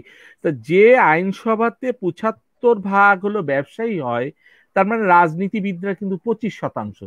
তাহলে রাজনীতিবিদরাই হলো রাষ্ট্র পরিচালনা করে। সেই রাষ্ট্র পরিচালনার ক্ষেত্রে 25% মানুষ নিশ্চয়ই 75% মানুষের মধ্যে ওই তার মতামতের বহিঃপ্রকাশ ঘটাতে পারে না। তার প্রমাণ কিন্তু আপনি লক্ষ্য করেছেন যে লকডাউনের সময়, লকডাউন যখন সরকার দিল, তখন কিন্তু শিল্প কলকারখানাকে কিন্তু খুলতে হবে, গার্মেন্ট সেক্টরকে খুলতে হবে। প্রকৃতার্থে যেটি করণীয় সময় করণীয় ছিল, আমরা তো প্রথম করেই নাই। যে বিদেশিগুলা যে 2 মাস সুযোগ পেলাম, বিদেশিরা যারা আসলো তাদেরকে যে আইসোলেশনে রাখার জন্য যে ব্যবস্থাপনা, সেই ব্যবস্থাপনাটা কিন্তু আমাদের সঠিক ছিল না। আপনারা লক্ষ্য করবেন বিমানবন্দর থেকে অর্থের বিনিময়ে কিন্তু ওখান থেকে বেরিয়ে গেছে। কিন্তু আমরা যদি সেইগুলো মানুষগুলোকে ঠিক মতো আইসোলেশন করতে পারতাম, আমরা যদি তাদেরকে ঠিক মতো টেক কেয়ার করতে পারতাম, তাহলে কিন্তু আমাদের এই মহামারীটা আমাদের হয়তোবা এত ব্যাপক আকারে ধরতো না।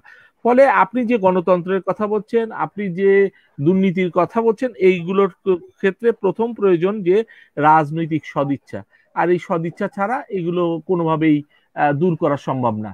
তবে একটা আশার আলো আমি দেখছি, সেটা হলো, আশার আলোটা হলো যে এখন কিন্তু আগে কিন্তু দেখবেন স্বেচ্ছায় শ্রম মানুষ কিন্তু দিত না, সেবক খুঁজে পাওয়া যেত না।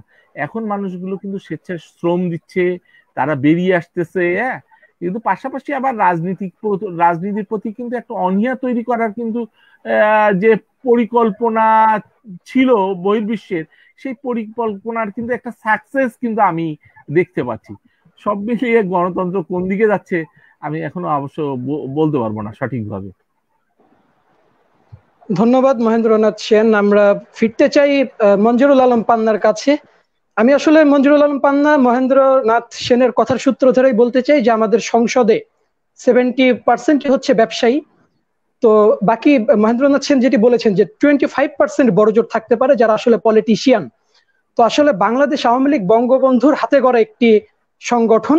তো এই সংগঠনে কি আসলে মানে এতটাই এদের দৈন্যদশা যে এরা আসলে নির্বাচনে দাঁড় করানোর মতো কোনো ক্যান্ডিডেট খুঁজে পাচ্ছে না, এদেরকে ব্যবসায়ীদের পূর্ণ করে একটি সংসদ জনগণকে উপহার দিতে হচ্ছে। আমরা কি আসলে যারা তৃণমূল থেকে উঠে আসছে তাদেরকে আওয়ামী লীগ আসলে মূল্যায়ন করছে কিনা, এটি একটি প্রশ্ন। এবং একই সাথে আরো একটি প্রশ্ন করতে চাই, স্বাস্থ্য মন্ত্রণালয়ে আমাদের যে জাহিদ মালেক, তিনি কিন্তু স্বাস্থ্য ব্যবস্থার সাথে রিলেটেড কোনো ব্যক্তি নন, তিনি কিন্তু ডাক্তারও নন। তো আমাদের এত চিকিৎসক রয়েছে, এত মেধাবী মুখ রয়েছে, তো এখান থেকে কি আমরা এমন একটি মানুষকে আমরা খুঁজে বের করতে পারিনি যিনি আসলে আমাদের স্বাস্থ্য ব্যবস্থার হাল ধরতে পারেন? মঞ্জুরুল আলম পান্না। জি, বিষয়টা হচ্ছে যে এটা তো সব ক্ষেত্রে, শুধু স্বাস্থ্য দপ্তর কেন, আপনার যে সব টেকনিক্যাল জায়গা রয়েছে সেখানে অভিজ্ঞ কোন মানুষটি কি বসানো হচ্ছে? স্বাস্থ্য দপ্তরের মহাপরিচালকের পদ বা অন্যান্য জায়গায় যে পদগুলো রয়েছে যেখানে ডাক্তারদের থাকার কথা, অভিজ্ঞ লোকদের থাকার কথা, সেখানে আমলাদের নিয়ে বসে রাখা হচ্ছে। আমলা কেন? বেসামরিক মানে অরাজনৈতিক ব্যক্তিদেরও তো সেখানে বসানো হচ্ছে। আমি স্পষ্ট করে বলতে চাই, সামরিক ব্যক্তিদের সেখানে বসানো হচ্ছে। এই যে একটি মিসম্যানেজমেন্ট, এইখানে আসলে কে কথা বলবো বলেন? এইগুলো নিয়ে তো আমাদের চেয়ে অনেক যারা অভিজ্ঞ, অনেক যারা মানে দীর্ঘদিনের আহ, আহ, সরাসরি অভিজ্ঞতা যাদের, তারা এইসব বিষয়ে কথা বলছে। আমরা তো তাদের কাছে কিছুই না, এই কথা বলে তো আসলে আর নতুন করে কিছু বলার নেই। এই সব নিয়ে কথা হচ্ছে। আমরা আমলাতান্ত্রিকতার বাইরে উঠতে পারছি না। যেমন ঠিক একইভাবে বলছিলেন যে আহ, সংসদে প্রায় 75% ব্যবসায়ী, আমার জানা মতে আরো বেশি, 80%-এর কাছাকাছি বর্তমান সংসদে অরাজনৈতিক ব্যক্তিত্ব, আমলা এবং ব্যবসায়ীরা সেখানে জায়গা দখল করে আছে। এটিও কিন্তু একদিনে হয়নি, দীর্ঘদিনের ধারাবাহিকতায় দীর্ঘদিনের ধারাবাহিকতায় এই অবস্থায় এসে পৌঁছেছে। অর্থাৎ যারা ত্যাগী নেতা কর্মী, ত্যাগী রাজনৈতিক নেতা কর্মী, তারা ছিটকে পড়ছে। তারা তাদের জায়গা যেতে পারছে না, তাদের জায়গা এসে দখল করে নিচ্ছে কালো টাকার মালিকেরা। সোজা কথা, স্পষ্ট কথা। এখানে তো কোনো স্টাডির দরকার নেই, পরিসংখ্যানেও দরকার নেই, এটা সাদা চোখেই দেখা যায়। আপনি মনে করেন যে বিষয়টি সাম্প্রতিক সময় আলোচনা এসছে যে আহ আরব আমিরাতে যে কাজী শহীদ হক, কাজী শহীদ হককে কাজী শহীদ হক স্বতন্ত্র থেকে নির্বাচিত একজন সংসদ সদস্য। তিনি সেখানে মানব পাচারের অভিযোগে, কুয়েতে, আরব আমিরাত না, কুয়েতে মানব পাচারের অভিযোগে তিনি আটক হয়েছেন। তো কাজী শহীদ হকের রাজনৈতিক পরিচয় কি? কাজী শহীদ হক হাজার হাজার কোটি টাকার মালিক। তিনি স্বতন্ত্র থেকে নির্বাচিত, প্রথমে আওয়ামী লীগের টিকিট ছিলেন, এবার তিনি না পেয়ে স্বতন্ত্র নির্বাচন করলেন। কারা তাকে সহযোগিতা করেছে? এই আওয়ামী লীগের তো একটা অংশ। আওয়ামী লীগের যে ব্যক্তি নমিনেশন পেলেন, ভোট কি হয়েছে না হয়েছে সে বিতর্কে এখন যেতে চাই না, ধরে নিলাম ভোট হয়েছে, সুষ্ঠুভাবেই হয়েছে। সেখানে আওয়ামী লীগের যে ব্যক্তি নমিনেশন পেলেন তিনি যেতে পারলেন না, যেখানে 95% আওয়ামী লীগের সাংসদ বর্তমান সংসদে, সেখানে আওয়ামী লীগের টিকিট পেয়ে আওয়ামী লীগের এমপি হতে পারেন না। এর চেয়ে দুঃখজনক কিছু আছে বলেন? সেখানে স্বতন্ত্রভাবে তিনি নির্বাচিত হন, এটা আশ্চর্যজনক বিষয় না? তার মানে কি ওখানে ক্ষমতাসীন দল আওয়ামী লীগের লোকজনই তাকে হেল্প করেছে। আজ কাজী শহীদের পরিচয়টা দেখেন, 1,400 কোটি টাকা কুয়েতে 20,000 মানুষ পাচার করে তিনি লুটে নিয়েছেন। তিনি সহ আরো আরো দুইজন, মোট 3 জনের নাম এসছে। আরো মজার বিষয়, তার ওয়াইফ সংরক্ষিত মহিলা আসনে এমপি। তার মানে কি টাকা টাকা দিয়ে তিনি নিজে এমপি হয়েছেন, তার বউকে এমপি বানিয়েছেন। এখানে এগুলো আসলে নতুন করে বলার কিছু নাই। বা এগুলো সেই পুরনো কাসন্দি। এখন আমরা টেকনিক্যাল বিষয়ে আলোচনা করছিলাম, করোনা ভাইরাস বিষয়ে আলোচনা করছিলাম। এটা হবেই। এটা ত্যাগী, আমাদের সামনে জাহাঙ্গীর ভাই বসে আছেন, উনি নিজেকে, উনি খুব স্বাভাবিকভাবেই, খুব স্বাভাবিক এটা। আমি যখন সরাসরি রাজনীতির সঙ্গে যুক্ত থাকতাম, আমি নিজেও ডিফেন্ড করতাম আওয়ামী লীগকে। আমি যে দল করতাম বা বঙ্গবন্ধু আদর্শে বিশ্বাস করি, এটা বলতে দ্বিধা নেই। যেহেতু আমি সরাসরি এখন আওয়ামী লীগ করি না, বা যে কোনো কারণে আমি আওয়ামী রাজনীতি থেকে সরে আসছি, আমার পেশাগত কারণে হোক, যে কোনো কারণে হোক। কিন্তু জাহাঙ্গীর ভাই এখনো যেহেতু রাজনীতি করছে, তাকে ডিফেন্ড করতে হয়, এটুকু আমরা বুঝি। এইসব কথা তারা জাহাঙ্গীর ভাই মতো মানুষরা যখন বলে হয়তো আমাদের কষ্ট হয়, কিন্তু এটুকু বুঝি তাকে ডিফেন্ড করতে হয়। তিনি নিজে তো কণ্ঠাসা। খুলনার অনেক সাবেক ছাত্র নেতা আছে, অনেক যুব নেতা আছে, তাদের বিরুদ্ধে, তাদের নামে তো অনেক কিছু শোনা যায়। জাহাঙ্গীর ভাই নামে কেউ কিছু বলতে পারবে না, কারণ সে দুর্নীতি করে 5 টাকা ইনকাম করেনি। দুর্নীতি করে 5 টাকা ইনকাম করেনি বিধায় সে পেশি শক্তি অর্জন করতে পারেনি। পেশি শক্তি অর্জন করতে পারেনি বিধায় সে সামনে কাতার থেকে ছিটকে গেছে, পদ পদবি থেকে বঞ্চিত হয়েছে। এটা তো বাস্তবতা। আমাদের সামনে মহেন্দা আছে, মহেন্দা যদিও ক্ষমতাসীন মানে বুর্জোয়া রাজনীতিতে বিশ্বাসী নয়, তিনি বাম ঘরানার রাজনীতি করেন। তার মতো নেতারা কিন্তু ওই এক স্যান্ডেল, এক পাজামা বা এক পাঞ্জাবি পরে বছরের পর বছর কাটিয়ে দেন, ভোট কিন্তু তিনি পাবেন না। ভোটের সময় কেন পাবেন না? আমাদের চরিত্র নষ্ট হয়ে গেছে। যে আমাদের দিতে জানে আমরা তাদেরকে ভোট দিই। এখন এইসব কথা বলে লাভ নাই, এগুলো পুরনো কাসন্দি। এগুলো হয়তো বলার সময় আছে, আলোচনা করতে হবে, অবশ্যই আলোচনা করতে হবে, কিন্তু আসলে কত কত তো এই জায়গাগুলো থেকে আসলে বঙ্গবন্ধু কন্যা শেখ হাসিনা যেভাবে রাষ্ট্র পরিচালনা করতে চাচ্ছেন তিনি পারছেন না। তিনি দায় এড়াতে পারেন না এগুলোর কারণে, যে ব্যবসায়ীরা ঢুকে গেছে অতিমাত্রায়, আমলারা ঢুকে গেছে। তিনি যেটা করতেছেন, তিনি দুর্নীতি বিরোধী অভিযান শুরু করেছিলেন, আমরা ক্যাসিনো বিরোধী অভিযানের কথা জানি। পারলেন না কেন? পারলেন না। তিনি আরো অনেক দূর হাত দিতে গেলে হয়তো আহ আরো অনেক কিছু হয়ে যেতে পারতো, অনাকাঙ্ক্ষিত। এই জন্য তিনি শেষ পর্যন্ত পারেননি, এটা স্পষ্ট হয়ে বলতে চাই। কিন্তু এটাও সত্য কথা, তিনি শুরু করেছেন এই দেশে নিজের রাজনৈতিক দলের মধ্যে দুর্নীতিবাজদের বিরুদ্ধে কিছু করার জন্য। এটা যেমন সত্য কথা, আবার শেষ অবধি তিনি পারেননি, তারও অনেক সীমাবদ্ধতা আছে।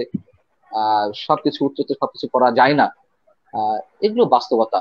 তবে বঙ্গবন্ধুর কন্যা হিসেবে তার কাছে আমাদের এক্সপেকটেশনটা, সাধারণ মানুষের এক্সপেকটেশনটা আরো আরো অনেক বেশি। এখন তিনি বঙ্গবন্ধু কন্যা, এর চেয়ে বড় পরিচয় তো আর একটা মানুষের জীবনে কিছু হতে পারে না। এবং এটাও সত্যি কথা, এই মুহূর্তে তার তার বিকল্প কোনো রাজনৈতিক নেতৃত্ব ছিল না রাষ্ট্র পরিচালনার জন্য। কিন্তু তিনি পারছেন না, বুঝে পারছেন না দুর্নীতিবাজরা এত শক্তিশালী যে আসলে সদিচ্ছা দিয়ে অনেক সময় অনেক কিছু করা যায় না। এই আর কি। এখন আপনার আর কোনো প্রশ্ন? ধন্যবাদ মঞ্জুরুল আলম পান্না। আমি আপনার কথার সূত্র ধরে আসলে ফিরতে চাইবো জাহাঙ্গীর আলম ভাইয়ের কাছে। জাহাঙ্গীর আলম ভাই সম্পর্কে আসলে যা বলছিলেন, তিনি একজন ত্যাগী নেতা এবং তিনি আমাদের বিশ্বাস মতে তার সাংগঠনিক জীবনে, রাজনৈতিক জীবনে তিনি কোনো প্রকার দুর্নীতির সাথে কখনো জড়িত ছিলেন না, দুর্নীতিকে প্রশ্রয় দেননি এবং এখনো তিনি দুর্নীতির বিরুদ্ধে কিন্তু সমস্বরে যেভাবে তিনি কথা বলে যাচ্ছেন, এটি আসলে প্রশংসার দাবিদার। আমি আসলে জাহাঙ্গীর আলমের কাছে জানতে চাইবো যে জাহাঙ্গীর আলম, আমাদের মোহাম্মদ নাসিম তিনি কিন্তু করোনা আক্রান্ত হয়েছেন, আমরা তার সুস্থতা কামনা করি এবং একই সাথে মনে করিয়ে দিতে চাই এই মোহাম্মদ নাসিম কিন্তু কয়েক বছর আগেই কিন্তু আমাদের স্বাস্থ্যমন্ত্রী ছিলেন এবং তিনি স্বাস্থ্যমন্ত্রী থাকার সময় গণমাধ্যমে বিভিন্ন সময় তিনি সরকারি হসপিটাল সম্পর্কে এমন ভাবে কথা বলেছেন যে সরকারি হসপিটালে তার আমলে এমন উন্নয়ন হয়েছে যে সরকারি হসপিটালের টয়লেটে বসে আমরা জীবনযাপন করতে পারবো, এতটাই উন্নয়ন হয়েছে সরকারি হসপিটালে। কিন্তু আমরা যখন দেখলাম যে তিনি করোনা আক্রান্ত হয়েছেন, তিনি কিন্তু আর দেশের সরকারি হসপিটালের উপর, নিজের উন্নয়নের উপর কিন্তু তিনি আর ভরসা রাখতে পারছেন না। তিনি কিন্তু অতি দ্রুতই, আমরা যতদূর সংবাদ মাধ্যম মারফত জানতে পারছি, যে তিনি কিন্তু সিঙ্গাপুরে চলে যাবেন এবং আমাদের ভিভিআইপি যারা আছে প্রত্যেকেই কিন্তু সিঙ্গাপুরের টিকিট অলমোস্ট কেটে ফেলেছে। তো কথা হচ্ছে যে আজকে আমাদের সাবেক স্বাস্থ্যমন্ত্রী মোহাম্মদ নাসিম, যার উপরে দায়িত্ব ছিল আমাদের স্বাস্থ্য সেবাকে একটি নতুন মাত্রায় নেওয়া যাওয়ার, এবং তিনি এটি দাবি করেছিলেন যে আমাদের স্বাস্থ্য ব্যবস্থা আসলে অনেক দূর চলে গিয়েছে। তো এমত অবস্থায় সরকারি হসপিটাল ছেড়ে তিনি যখন বেসরকারি হসপিটালে ভর্তি হন এবং পরবর্তীতে সিঙ্গাপুরে যাওয়ার পরিকল্পনা করতে থাকেন, তখন আসলে আমার একটি প্রশ্ন জাহাঙ্গীর আলমের কাছে, যে আপনার মতো সৎ নীতিবান যারা নেতা রয়েছেন, আপনারা নিশ্চয়ই কোটি কোটি টাকার মালিক নন। আজকে জাহাঙ্গীর আলমের যদি করোনা হয়, জাহাঙ্গীর আলম নিশ্চয়ই সিঙ্গাপুরে যে ট্রিটমেন্ট করাতে পারবেন আমার যতদূর মনে হয়, এবং আমি আব্দুল্লাহ চৌধুরী সেটি পারবো না, সাংবাদিক পান্নারও সেই সক্ষমতা নেই, হয়তো মহেন্দ্রনাথ সেনেরও নেই। বাংলাদেশের ম্যাক্সিমাম মেজরিটি মানুষেরই কিন্তু সিঙ্গাপুরে যে ট্রিটমেন্ট করার সম্ভাবনা নেই। তো এই যে স্বাস্থ্যমন্ত্রী নাসিমের যে উন্নয়নের গল্প এবং আমাদের যে বাস্তবতা, যে তারা নিজেদের জন্য একটি আভিজাত্যপূর্ণ একটি জায়গা তৈরি করে রেখেছে এবং আমাদের সাধারণ জনগণের জন্য একটি বেহাল দশার মধ্যে, একটি অব্যবস্থাপনার মধ্যে আমাদের জীবনকে ঠেলে দিয়েছে, এটিকে আপনি কিভাবে মূল্যায়ন করবেন? জি, আপনাকে অনেক ধন্যবাদ। আসলে ব্যাপারটি আমরা যারা রাজনৈতিক কর্মী আছি মাঠে ময়দানে, আওয়ামী লীগের দুঃসময় থেকে এ দলের হাল ধরে এগিয়ে নিয়ে যাওয়ার চেষ্টা করি, নিজেদের জীবনকে বাজি থেকে জেল জুলুম অত্যাচার নির্যাতন সহ্য করে, সে মানুষগুলোর জন্য এটি আনন্দ সংবাদ না। আমরা নীতির রাজা রাজনীতিতে বিশ্বাসী, রাজনীতিতে বিশ্বাসী না। আজকে একটা সাধারণ মানুষ, এটা হলো গণপ্রজাতন্ত্রী বাংলাদেশ, প্রজারাই এ রাষ্ট্রের মালিক। সেখানে প্রজারা পড়ে থাকবে এদেশের অনুন্নত ট্রিটমেন্টে, আর রাজারা চলে যাবে উন্নত ট্রিটমেন্টে বাইরে। এটিকে কোনোভাবেই আমি ডিপেন্ড করতে পারি না একজন রাজনৈতিক কর্মী হিসাবে, এটি দুঃখজনক। আর মোহাম্মদ নাসিম কেন, মোহাম্মদ নাসিম হয়তো স্বাস্থ্যমন্ত্রীর দায়িত্ব থাকতে পারে, কিন্তু সরকার প্রধান ছিলেন বঙ্গবন্ধুর কন্যা শেখ হাসিনা। তিনার উৎসাহ উদ্দীপনা নির্দেশনায় কিন্তু সকল মন্ত্রীদের পথ চলতে হয় অনেক সময়। অনেকে তিনার সামনে এসে ভালো ভালো কথা বলেন, একটা মানুষ তো আসলে সব দিক খেয়াল রাখা সম্ভব না। ভালো ভালো কথা বলেন, কিন্তু গোপনে এই কথার আসলে পরিপূর্ণতা পাওয়া যায় না। স্বাস্থ্য ক্ষেত্রে যে উন্নয়ন হয়নি তা না। আমরা জানি যে এই আওয়ামী লীগ ক্ষমতায় আসার পরে, সেই 96 থেকেই কিন্তু আমরা উন্নয়নের বাংলাদেশকে দেখছি। আপনি কমিউনিটি ক্লিনিক গুলো আপনি দেখেন, খুলনার সহ সারা বাংলাদেশের প্রতিটি ইউনিয়ন ওয়ার্ডে কিন্তু এখন কমিউনিটি ক্লিনিক আছে। এগুলো কিন্তু আওয়ামী লীগ সরকারের অবদান, আর কোনো সরকার না। স্বাস্থ্য ক্ষেত্রের উন্নতি হয়নি। আপনি খুলনা 250 বেড হসপিটাল থেকে 500 বেডে উন্নতি হয়েছে, কিছু বিল্ডিংও হয়েছে। শেখ আবু নাসের হসপিটাল হয়েছে খুলনায়। এছাড়াও ব্যক্তিগত উদ্যোগে আরো অনেক হসপিটালের অনুমোদন দেওয়া হয়েছে। যে স্বাস্থ্য ক্ষেত্রের একেবারে উন্নতি হয় নাই তা না।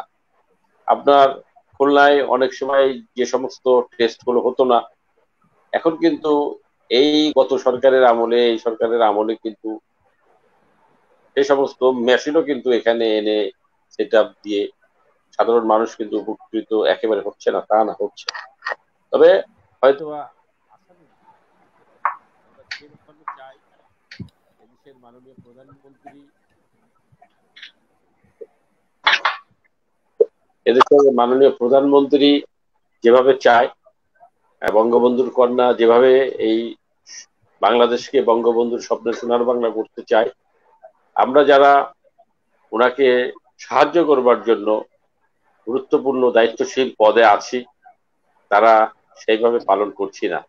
আমরা যারা মাঠে ময়দানের কর্মী, যারা মনে প্রাণে চায় যে এদেশটা বঙ্গবন্ধুর স্বপ্নের সোনার বাংলা হোক, তারা আসলেই এই কষ্টে প্রতিনিয়ত সময় কাটাচ্ছি। আপনাকে অনেক ধন্যবাদ। ধন্যবাদ। আমরা আবারও ফিরতে চাই মহেন্দ্রনাথ সেনের কাছে।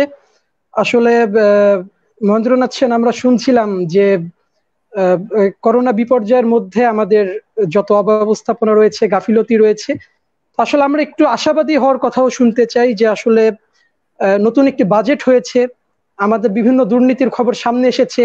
সরকারি দায়িত্বশীলরা প্রথমে যেরকম করোনাকে তুচ্ছ তাচ্ছিল্য করছিল, এখন সেখান থেকে অনেকটাই সরে এসেছে।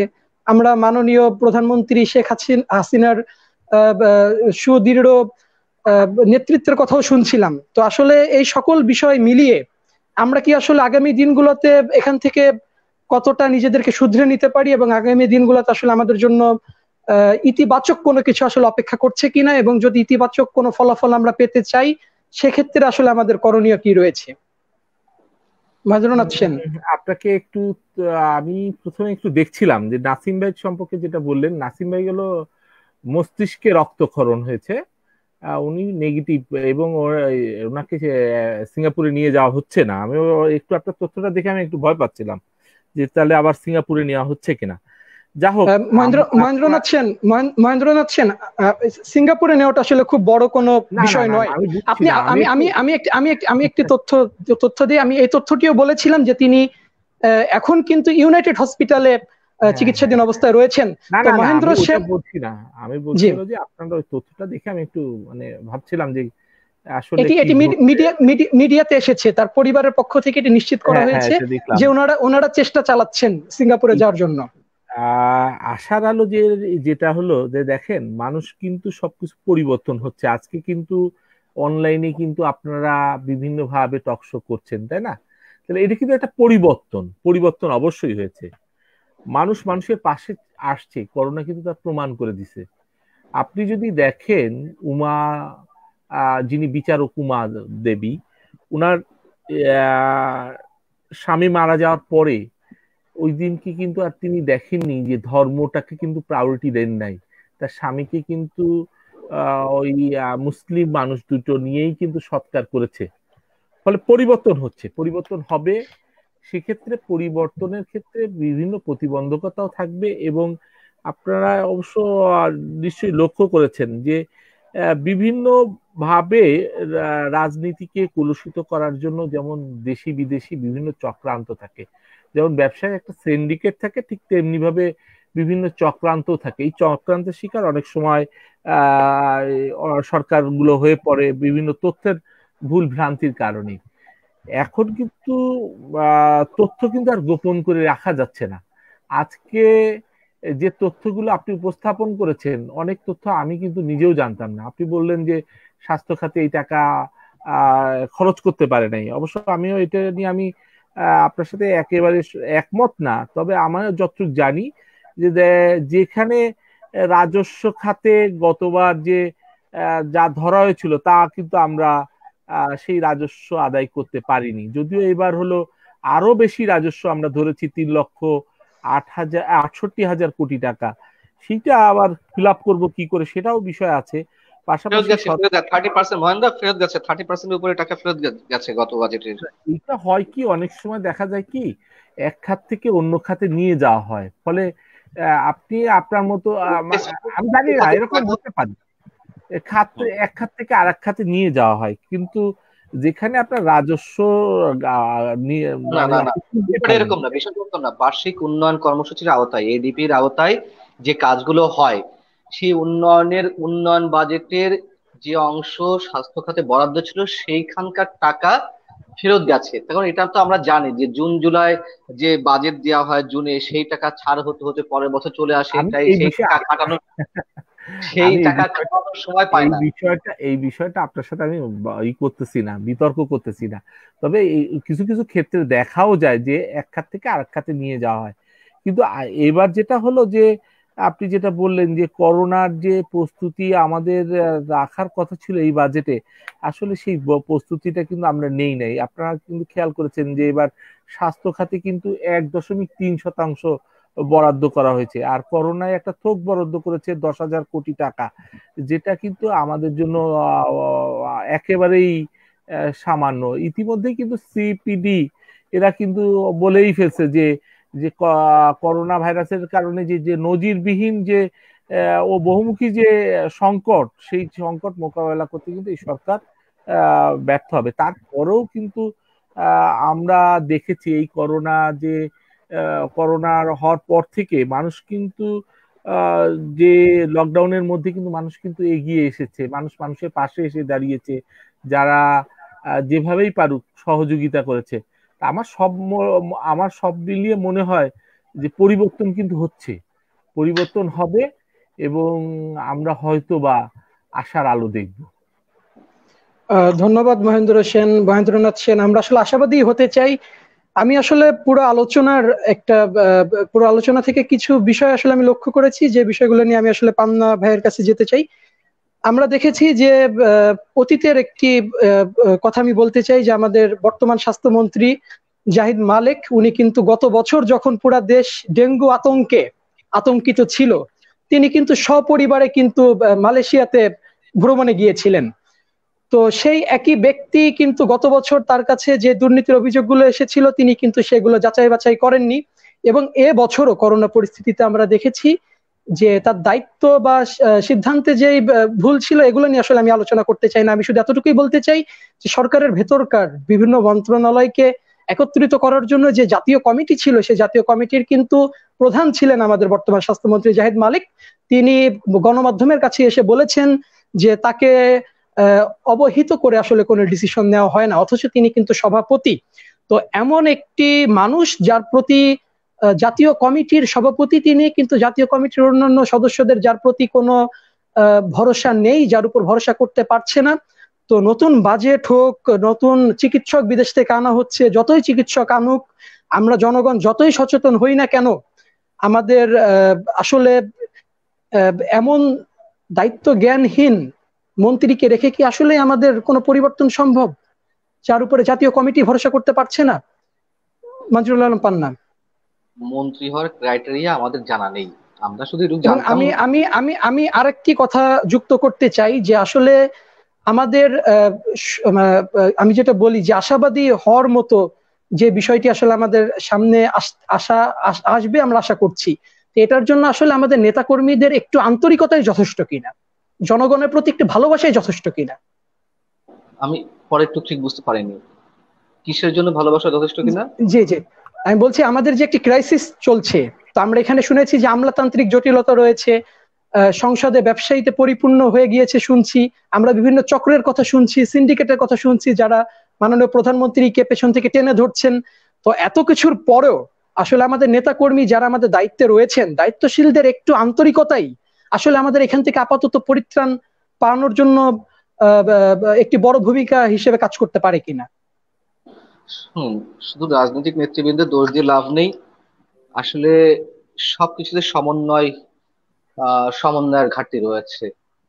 মন্ত্রী, স্বাস্থ্যমন্ত্রী যতই যা বলুক, যতই অসহায়ত্ব প্রকাশ করার চেষ্টা করুক যে আমাকে না জানিয়ে কিছু করা হয় না, কেন করা হয় তাকে না জানিয়ে সবকিছু?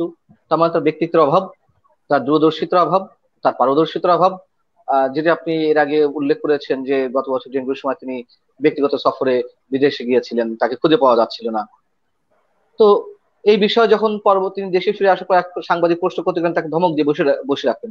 ধমক দিয়ে যে সবকিছু চলে, তো ধমক দিয়ে কতদিন একটি প্রশাসন পরিচালনা করা যায়? সবকিছু তার শেষ আছে, তাই না?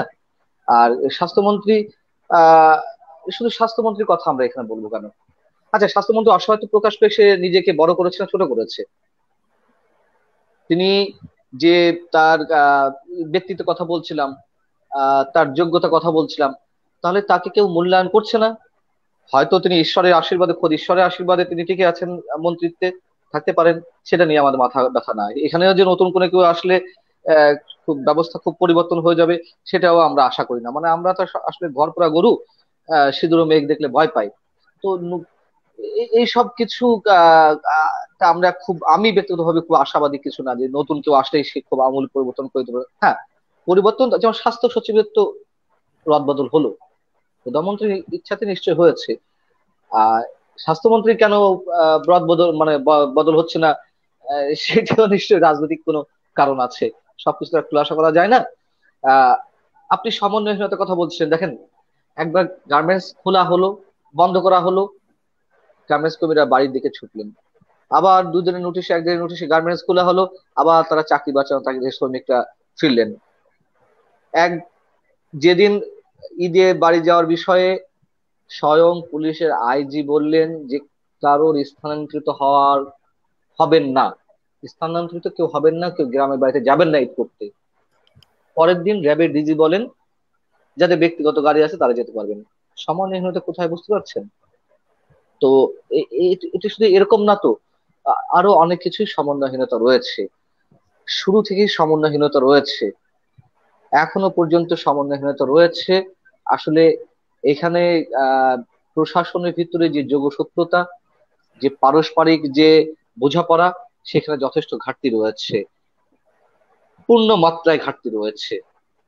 এই 3 মাসে অনেক ফ্রিজ দেওয়া যাবে, এই করা হয়েছে, সেই করা হয়েছে, টেস্টের সংখ্যা বাড়ানো হয়েছে, ল্যাবের সংখ্যা বাড়ানো হয়েছে। বাড়ানো হবে না কেন? যখন বাড়ানোর কথা ছিল সেই তখন করা হয়নি কেন? প্রথম থেকে যে বলা হচ্ছে যে এটা আমাদের জন্য নতুন রোগ। আরে আমাদের জন্য নতুন, তার আগে তো চীনে গেছে, তার আগে তো আমেরিকা গেছে, তার আগে স্পেনে গেছে, কানাডায় গেছে। তা তারা কি করছে আমরা দেখিনি? সেখান থেকে আমরা কেন শিক্ষা নেইনি? প্রথম থেকেই তো থার্মাল স্ক্যানার মেশিনের সংকট ছিল বিমানবন্দরগুলোতে, কই সেগুলো তো সাথে সাথে ঠিক করা হয়নি, বরঞ্চ একের পর এক নষ্ট হওয়া শুরু করলো। এইসব কথাবার্তা, পুরনো কথাবার্তা আবারও বলি, এগুলো তো আসলে যা হয়েছে হয়েছে, এখন সামনের দিনগুলোতে কিভাবে সুন্দরভাবে সমন্বয়ের মাধ্যমে সার্বিক পরিকল্পনা নিয়ে এই যে বৈশ্বিক দুর্যোগ, এই দুর্যোগকে মোকাবেলা করা যায় সেদিকে আমাদেরকে দৃষ্টিপাত করতে হবে। যে বাজেটের একটি একটি চ্যালেঞ্জিং বাজেট দিলেন অর্থমন্ত্রী আওয়ামা মুস্তফা কামাল। আহ, আমরা ভেবেছিলাম তিনি তার অন্তত করোনা ইস্যু তার সুনির্দিষ্ট পরিকল্পনা থাকবে তার বাজেট বক্তৃতায়, আমরা সেটি দেখিনি। শুধু এক্সট্রা 10,000 কোটি টাকা বরাদ্দ রাখা হয়েছে, তাও হয়তো জিনিসপত্র কেনার জন্য, আর অবকাঠামো উন্নয়নের জন্য। স্বাস্থ্য সেবাটা কিভাবে হবে, কিভাবে মানুষের রোগীরা পৌঁছাবে, সেই ব্যবস্থা কোনো কথা বলা হয়নি। আজকে আপনি পরীক্ষা করাতে যাবেন, আপনি পরীক্ষা করানোর সিরিয়াল পাচ্ছেন না। আপনি পরীক্ষা করাতে পারলেও হাসপাতালে বেড পাচ্ছেন না, হাসপাতালে বেড পেলেও ভেন্টিলেশন পাচ্ছেন না, ভেন্টিলেশন পেলেও আপনি মানে অক্সিজেন সিলিন্ডারের সংকট। এত সব সংকট কিভাবে মিটবে? পরিকল্পনা তো আগে, বহু বছর আগে সাংবাদিক মানে বর্ষিয়ান সাংবাদিক আব্দুল গফফার চৌধুরী একটা আর্টিকেল পড়ছিল। সেই আর্টিকেলের শিরোনাম ছিল যে পরিকল্পনার পরি উড়ে গেছে, আছে শুধু কল্পনা। যদিও আব্দুল গফফার চৌধুরী এই শিরোনামটা নিয়েছে আরেকটি বিখ্যাত লেখকের লেখা থেকে। তো মোদ্দা কথা হচ্ছে যে পরিকল্পনার পরি যখন উড়ে যায় তখন থাকে শুধু কল্পনা। কল্পনা নিয়ে তো আর বাস্তবতার সাথে চলা যাবে না। এখন আর আমরা তো এত কথা আসলে বলি, সাংবাদিকদের অনেক দোষ, সাংবাদিকদের অনেক দোষ। এটা হলো না কেন, ওটা হলো না, সব সাংবাদিকদের দোষ। চুরি হলেও সাংবাদিক দোষ, চুরি করে কেউ ধরা পড়লেও সাংবাদিকদের দোষ। কেউ কারোর দৃষ্টিতে কেন আনা হলো না, এটাও সাংবাদিকের দোষ। সাংবাদিক নানান সংকট। তার মধ্যেও দেশে যতটুকু যতটুকু সুশাসন আছে, যতটুকু গণতন্ত্র আছে, আমি মনে করি মিডিয়ার মাধ্যমেই, মিডিয়ার চাপের কারণে, মিডিয়া যেহেতু প্রেশার গ্রুপ হিসেবে কাজ করে, আহ, সেটি সেই কারণেই এখনো পর্যন্ত এই যতটুকু সুশাসন আছে এই কারণেই আছে। আহ দুর্নীতি সব জায়গায় আছে, জাহাঙ্গীর ভাই সেদিন বলেছে, অবশ্যই সাংবাদিক হলুদ সাংবাদিকতা আছে, অবশ্যই সাংবাদিকদের ভিতরে দুর্নীতি আছে। কিন্তু সাংবাদিকদের নামে দুর্নীতির অভিযোগ নিতে অন্য সব দুর্নীতিকে জায়েজ করা যাবে না।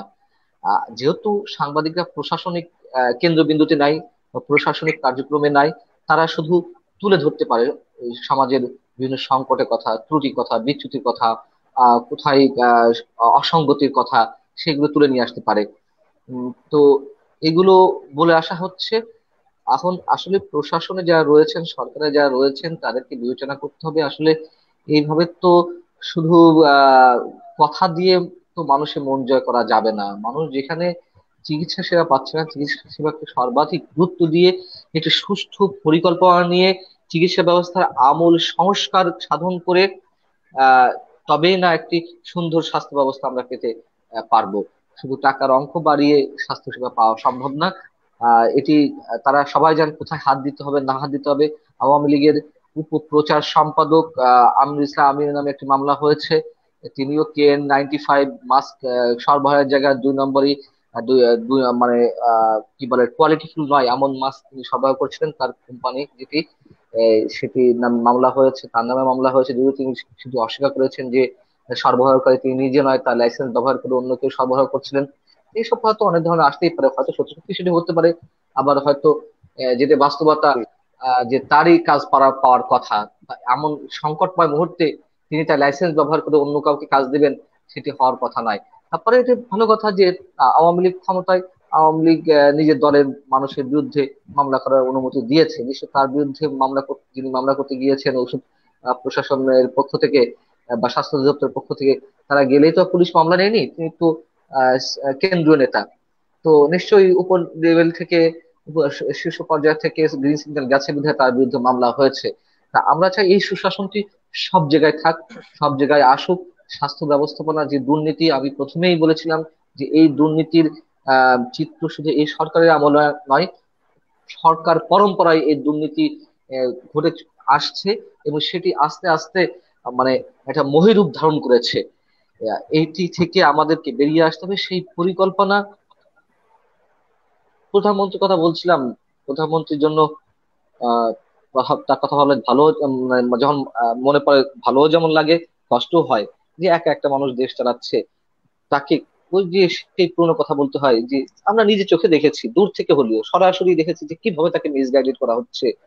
স্থানীয় নেতা বলুন, স্থানীয় মাঠ পর্যায়ের কর্মকর্তা বলুন, প্রশাসনের একটা মানুষ বললো না যে মাননীয় প্রধানমন্ত্রী আমার এলাকায় এই সংকট, আমার এলাকায় এই সমস্যা। এটাই। তিনি তো শোনার জন্য প্রতিদিন দিনের পর দিন প্রেস কনফারেন্স মানে ভিডিও কনফারেন্স করেছেন। তা তাকে যদি না দেয়া হয়, মাথার মধ্যে ঢুকিয়ে না দেওয়া হয়, তাকে যদি যাগুলো ইন্ডিকেট করা না হয় যে এখানে এই সমস্যা, তিনি কি করবেন বলেন? তারপরেও তিনি তার জায়গা থেকে যতটুকু সম্ভব করার চেষ্টা করছেন। এগুলো তো আলোচনা হয়েছে, N95 মাস নিয়ে কি বলেছেন আর কি হলো। তার তিনি সরকার প্রধান, দেশের শীর্ষ নির্বাহী, তার কথাকে ভায়োলেট করে যখন একদিনের মধ্যে যারা অভিযোগ তোলে যে আহ মাস্কের প্রসঙ্গে, স্বচ্ছতার সঙ্গে সাহসের সঙ্গে যারা অভিযোগ তোলে, তাদেরকে শাস্তির আওতায় আনা হয়, মানে শক্তিটা আসলে কারা ব্যবহার করছে? এটি তো একটি বড় প্রশ্ন, তাই না? এই বড় প্রশ্নের উত্তরটা কি, সেটি আমরা কম বেশি সবাই বুঝতে পারি। আহ, আর যার বোঝার কথা, যাদের বোঝার কথা তারা বুঝলে হলো, আমরা না বুঝলেও চলবে। তো এটুকু বুঝেই স্বাস্থ্য ব্যবস্থাকে সেভাবে সমস্যা করতে হবে। ধন্যবাদ মঞ্জুরুল আলম পান্না। আমি আসলে দর্শকদের একটু বলতে চাই যে আমাদের সাথে আজকে যে তিনজন উপস্থিত হয়েছেন, ওনারা কিন্তু এই করোনা বিপর্যয়ের মধ্যে শুধুমাত্র আমাদের রাজনীতিবিদদের সমালোচনা করে বা রাজনীতিবিদদের কাতারে থেকেই সহযোগিতা করছেন এরকমটি নয়। আমরা দেখেছি যে আমাদের রাজনীতিবিদেরা, তৃণমূলে যারা রয়েছেন, ইউনিয়ন পরিষদের চেয়ারম্যান যারা রয়েছেন, মেম্বার যারা রয়েছেন, এদের সীমাহীন দুর্নীতি আমরা দেখেছি। চাল চুরি করতে দেখেছি, ডাল চুরি, তেল চুরি, তেল চুরির একটি মহামারী আকার আমরা দেখেছি। তো এই পুকুর চুরির মধ্যেও কিন্তু জাহাঙ্গীর আলমের মতো রাজনীতিবিদেরা, তারা কিন্তু সামাজিক সংগঠনের ব্যানারেই হোক বা ব্যক্তি উদ্যোগেই হোক, উনি কিন্তু ওনার জায়গা থেকে সর্বোচ্চ চেষ্টা করে যাচ্ছেন সাধারণ মানুষের পাশে থাকার জন্য। এজন্য আমরা শেখ মোহাম্মদ জাহাঙ্গীর আলমকে ধন্যবাদ জানাই। একই সাথে মঞ্জুরুল আলম পান্না ভাইকে আমরা দেখেছি যে তিনি ইতিমধ্যেই কিন্তু তহবিল গঠন করছেন এবং অনেককে তারা ব্যক্তি উদ্যোগে অনেককে সহযোগিতা করেছেন তারা, কিছু সাংবাদিক মিলে। সে বিষয়ে আমরা কিছুটা শুনবো। এবং মহেন্দ্রনাথ সেন, উনিও কিন্তু এই করোনা বিপর্যয়ের মধ্যে আসলে মাঠ পর্যায়ে লড়াই করে যাচ্ছেন, কিভাবে মানুষকে একবেলা অন্ন পৌঁছে দেওয়া যায় এই বিষয় নিয়ে আসলে কাজ করছেন। এবং আপনাদের আজকে যারা অতিথি রয়েছেন, আপনাদেরকে আমরা বলতে চাই যে আমাদের এই প্রোগ্রামের কিন্তু আজকে 12তম পর্ব, এবং গত 11টি পর্বে আমরা কিন্তু মোটামুটি 30টি সামাজিক সংগঠন তরুণদের আমরা তাদেরকে এই প্রোগ্রামে। আব্দুল্লাহ, শুধু আমরা দুজন নয় কিন্তু, মহেন্দ্রনাথ সেন, মহেন্দা বা হ্যাঁ, আমি, এখানে স্ক্রিনে আমরা যে চারজন রয়েছি, জাহাঙ্গীর ভাই সহ মহেন্দা, আমি হয়তো ছোটখাটো ভাবে আমার কন্ট্রিবিউশন ছিল আমাদের দায়বদ্ধতা থেকে, বরঞ্চ আপনি সহ মহেন্দা এবং জাহাঙ্গীর ভাই, বিশেষ করে খুলনার বুকে আপনারা কিন্তু কন্টিনিউয়াসলি কাজগুলো করে গেছেন, সাধারণ মানুষের পাশে দাঁড়িয়েছেন। তাদের যারা খেটে খাওয়া মানুষ, যারা কর্মহীন হয়ে পড়েছিল, তাদের পাশে দাঁড়াবার জন্য আপ্রাণ চেষ্টা করেছেন।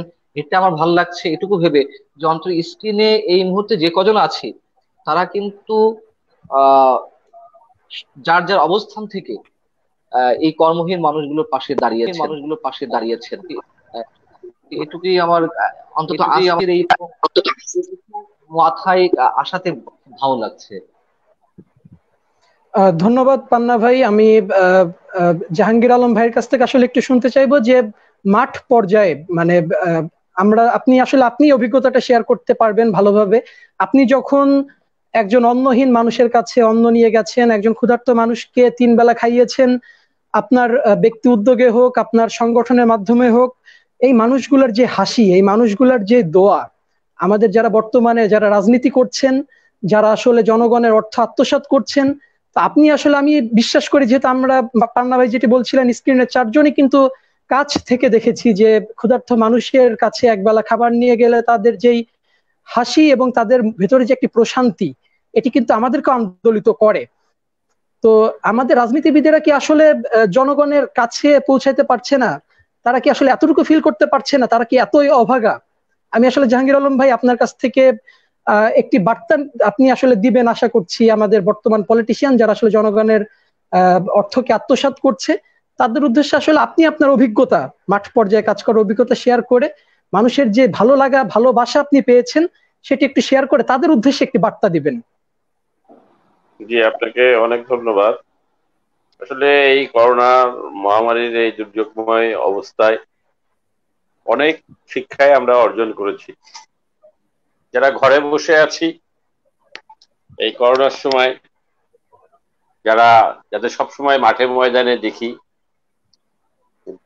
গাছের মাথায় ঝুলানো থাকেন, যারা সবসময় পেনা পার্টি, সেলফি পার্টি, এনাদের কিন্তু এখন আর মাঠে ময়দানে দেখা যায় না। মাঠে ময়দানে দেখা যায় সেই দুঃসময়ে যারা সংগঠনের বিপদে, মানবতার বিপদে যে মানুষগুলো অতীতেও দুঃসময় এসেছিল, সেই মানুষগুলো এখন কিন্তু আছে, যারা নিঃস্বার্থ নির্লোভ, যারা দেশপ্রেমিক মানবতাবাদী মানুষ, তারাই কিন্তু এই করোনার সময় মাঠে নেমে এসেছে। আপনি যে চুরির কথা বলছিলেন, আসলে করোনাকালীন সময়ে আমরা যে চুরির যে কাহিনী আমরা দেখেছি পেপার পত্রিকায়, আমাদের দেশটা, আমাদের যে নেতা তিনি বলে গিয়েছিলেন যে সবাই পাই সোনার খনি, আমি পেয়েছি চোরের খনি। তা সেই চোরের খনির সেই দেশ এখন আমাদের দেশে প্রায় আপনার 61,000 প্লাস, আমার মনে হয় 60,000-এর অনেক বেশি আমাদের জনপ্রতিনিধির সংখ্যা আছে। মেম্বার থেকে শুরু করে চেয়ারম্যান, উপজেলার চেয়ারম্যান, ভাইস চেয়ারম্যান, আপনার এমপি, মেয়র, এসব দিয়ে ওয়ার্ড কাউন্সিলর 60,000 প্লাস। সেখানে মাত্র 103 জন বা 150 জন যে চোর, এবং তাদের আবার বিচার, তাদের মধ্যে প্রায় 90 জনের বেশি এখন কারাগারে। তাই এইগুলো আসলে মানে কতটুকু কি আপনারা এই বিবেচনা করবেন যে এখানে তো 60,000-এর মধ্যে যদি 35,000 যদি চোর পেতাম, চুরির অভিযোগে অভিযুক্ত, তাহলে আমরা মনে করতাম যে না, চুরিটাই বেশি হচ্ছে। আর রাজনৈতিক নেতাদের নিয়ে যে কথাটা বলেছেন, রাজনৈতিক নেতারা কাজ করছে না। আপনি দেখেন তো এই খুলনায় এমন কোন ওয়ার্ড আছে, কোন এলাকা আছে যেখানে খুলনা সিটি কর্পোরেশনের মাননীয় মেয়র ত্রাণ বিতরণ কার্যক্রম করেন নাই, এবং এমন কোনোদিন নাই, এমন কোন সরকার বিকাল। জাহাঙ্গীর ভাই আমি একটু বলতে চাই যে যারা ভালো কাজ করছে আমরা তাদেরকে সাধুবাদ জানাচ্ছি, এবং একই সাথে আমি আসলে আপনার কাছে আমি যে বার্তাটি চেয়েছি, যারা আসলে ভালো কাজটি করছেন না তাদের উদ্দেশ্যে আপনার কোনো বার্তা আছে কিনা? আমি বলবো তা এই যে আমাদের মাননীয় মেয়র সাহেব সার্বক্ষণিক কাজ করে যাচ্ছে, আমাদের মাননীয় সংসদ সদস্য সে কিন্তু এই পর্যন্ত খুলনার বিভিন্ন ত্রাণ কার্যক্রমে অন্তত আপনার 8 থেকে 9 বার, এবং এক পরিবারকে এমন ভাবে খাদ্য দিয়েছেন যে সে পরিবার যাতে 15 দিন বাইরে না আসা লাগে, মানে ত্রাণের ব্যাগের পরিমাণ ছিল এমন। এইভাবে কিন্তু ওনারা করছেন। এছাড়া যে রাজনৈতিক নেতা, আমাদের মহানগর আওয়ামী লীগের সাধারণ সম্পাদক এম ডি বাবুল্লানাকে দেখছি, বিএনপিও যে মাঠে নেই একেবারে তা না, যদিও কম থাকলেও কিন্তু আছে অনেক। এছাড়া যে ব্যক্তিগত উদ্যোগে যে মানুষগুলো করছে, এদের দেখে ওনাদের শেখার অনেক কিছু আছে। আপনি যে কথা বলছিলেন যে মানুষকে এই বিপদে, এই চরম মহামারী আজ পর্যন্ত পৃথিবীতে কোনোদিন আসে নাই, এই সময় আমরা মানবতাবাদী মানুষ বলি, আসলে রাজনীতি কেন করতে এসেছি? মানব সেবার ব্রত নিয়েই তো আমরা রাজনীতি করতে এসেছিলাম, মানবতার জন্যই তো আমরা রাজনীতি করতে এসেছিলাম। তাই এই সময় যদি আমরা এই অসহায় ক্ষুধার্ত অনাহারী যে মানুষগুলো, এদের পাশে যদি আমরা না দাঁড়াতে পারি, হতদরিদ্র ছিন্নমূল, আপনার এখন তো দেখছি মধ্যবিত্ত, নিম্ন মধ্যবিত্ত অনেক মানুষ, এমন এমন পরিবারকে খাবার দেয়া লাগেছে। আমরা অবশ্য আমরা কোনো সময় কোনো গ্রহিতার আমরা কোনো ছবি উঠাই না, যাদের দিয়ে আর কি মধ্যবিত্ত, নিম্ন মধ্যবিত্ত, কিন্তু হতদরিদ্র ছিন্নমূল ভবঘুরে যে মানুষগুলো, এদের আমরা রান্না খাবার বিতরণের সময় আমরা একটু লাইভ করি, যে অন্তত যারা আমাদের ডোনেট করে সে মানুষগুলোর স্যাটিসফ্যাকশনের জন্য। কিন্তু ওই মধ্যবিত্ত, নিম্ন মধ্যবিত্ত মানুষগুলোর ছবি উঠায় না, যে কারণে পত্রিকায় হয়তো বা সবসময় ছবি আসে না। আর পত্রিকায় ছবি দিতে গেলেও এখন অনেক সিস্টেম, এখানে দুজন সাংবাদিক আছেন জানেন খুবই কষ্টকর ব্যাপার। যারা এই সিস্টেমটা মেনটেন করতে পারে তারা প্রতিদিন পত্রিকায় পাতায় এসে কিন্তু ওই 2-3 ব্যাগ দিল, একজন সাংবাদিক এসে ছবি উঠালো, পত্রিকার পাতায় আছে, তারাই কিন্তু আগামী দিনে বড় নেতা এবং বড় পুরস্কার। মাননীয় জেলা প্রশাসক যখন পুরস্কৃত করবেন এই করোনা যোদ্ধা হিসেবে, তখন দেখা যাবে তারাই প্রথম কাতারে। আর যারা পত্রিকার পাতায় নেই, যারা হলো ওই নিজেকে বেশি করে প্রকাশ করার খাতায় নেই, এই যে যেমন আপনারা, এই যে আপনারা নীরবে নিভৃতে মানবতাকে ভালোবেসে মানুষের জন্য কাজ করে যাচ্ছেন, আপনাদের কিন্তু কোনো অবস্থান হবে না। আপনারা কিন্তু মাদার তেরেসার শরৎ পাবেন না। হ্যাঁ, দেখা যাবে মাদার তেরেসার শরৎ পেয়েছে এমন একজন যে কি ওটাও নাকি টাকায় বিক্রি হয়। তা আমরা টাকা না দিতে পারলে আমরা আর ওই ওই পুরস্কার বা ওই সম্মান অর্জন করা সম্ভব হবে না। তাই এইভাবেই চলছে আমাদের সমাজ, আমাদের দেশ। এখানে আমি শুধু বলতে চাই যে আপনারা যারা বিভিন্ন সময় সরকারকে ব্যবহার করে, বিভিন্ন সংগঠনকে ব্যবহার করে, দলকে ব্যবহার করে, দলের ট্যাবলেট বিক্রি করে বিভিন্ন সময় শত শত কোটি টাকা এবং আনলিমিটেড টাকার মালিক হয়েছে, এখন এই দুঃসময়ে, এই মানবতার এই চরম বিপর্যয়ে আপনারা যদি সত্যিকারের মানুষ হয়ে থাকেন, যদি মায়ের সন্তান আপনারা যদি হয়ে থাকেন, আপনারা এই মানবতার পাশে দাঁড়ান। কারণ শুধু সরকারের পক্ষে এত বড় বিপর্যয় ইভেন অনেক উন্নয়নশীল রাষ্ট্র আমেরিকা পারে নাই, তারাও কিন্তু এক পর্যায়ে লকডাউন ওপেন করতে হয়েছে। সেখানে তো বাংলাদেশ খুবই তাদের তুলনায় খুবই গরিব। তা সরকার একার পক্ষে কিন্তু সম্ভব না, এখানে সাধারণ মানুষের এগিয়ে আসতে হবে। যদিও অনেক সাধারণ মানুষ কিন্তু করেছে, যেমন আমাদের যে আমরা যে উদ্যোগ নিয়েছিলাম যে পান্ডার এখানে যে মঞ্জুরুল আলম পান্না আছে, সেও কিন্তু শুধু ঢাকার থেকে আমাদের সাথে কন্ট্রিবিউট করেছে। এরকম অনেকে দেশ প্রবাস থেকে অনেকে আমাদের সাথে কন্ট্রিবিউট করেছে বলেই কিন্তু আমরা এই প্রচেষ্টাটা এখনো পর্যন্ত আজকে আমাদের 69 দিন আমরা কিন্তু কন্টিনিউ করছি। তা যারা আছেন সেই টাইপের মানুষগুলো যারা করছেন না, শুধু ফটোসেশন করছেন, সেলফিবাজি করছেন, তাদের বলছি যে এই শাস্তি কিন্তু সবার কিন্তু পেতে হবে। এই শাস্তির থেকে কিন্তু আপনি যদি এখন অপরাধ করেন, ওপরে কিন্তু একজন আছে, তিনি কিন্তু দেখছে, তিনার বিচার কিন্তু খুব কঠিন বিচার। এই বিচার থেকে কিন্তু কেউ পরিত্রাণ পাবেন না। এর জন্য বলছি, দেশকে ভালোবাসুন, মানুষকে ভালোবাসুন।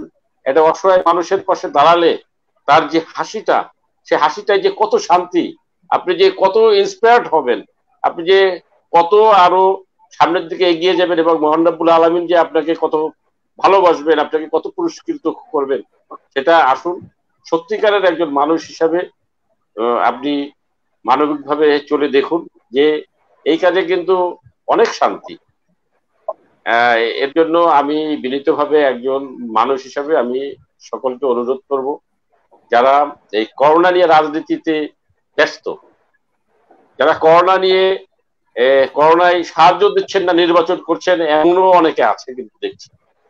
তাই এগুলো না করে আসলে এই সময় আপনার মাননীয় প্রধানমন্ত্রী বঙ্গবন্ধুর কন্যা কিন্তু বলেছেন যে সকলকে এই অসহায় দুর্দশাগ্রস্ত মানুষের পাশে দাঁড়ানোর জন্য, এইভাবে নিঃস্বার্থভাবে মানবতার জন্য দাঁড়ান।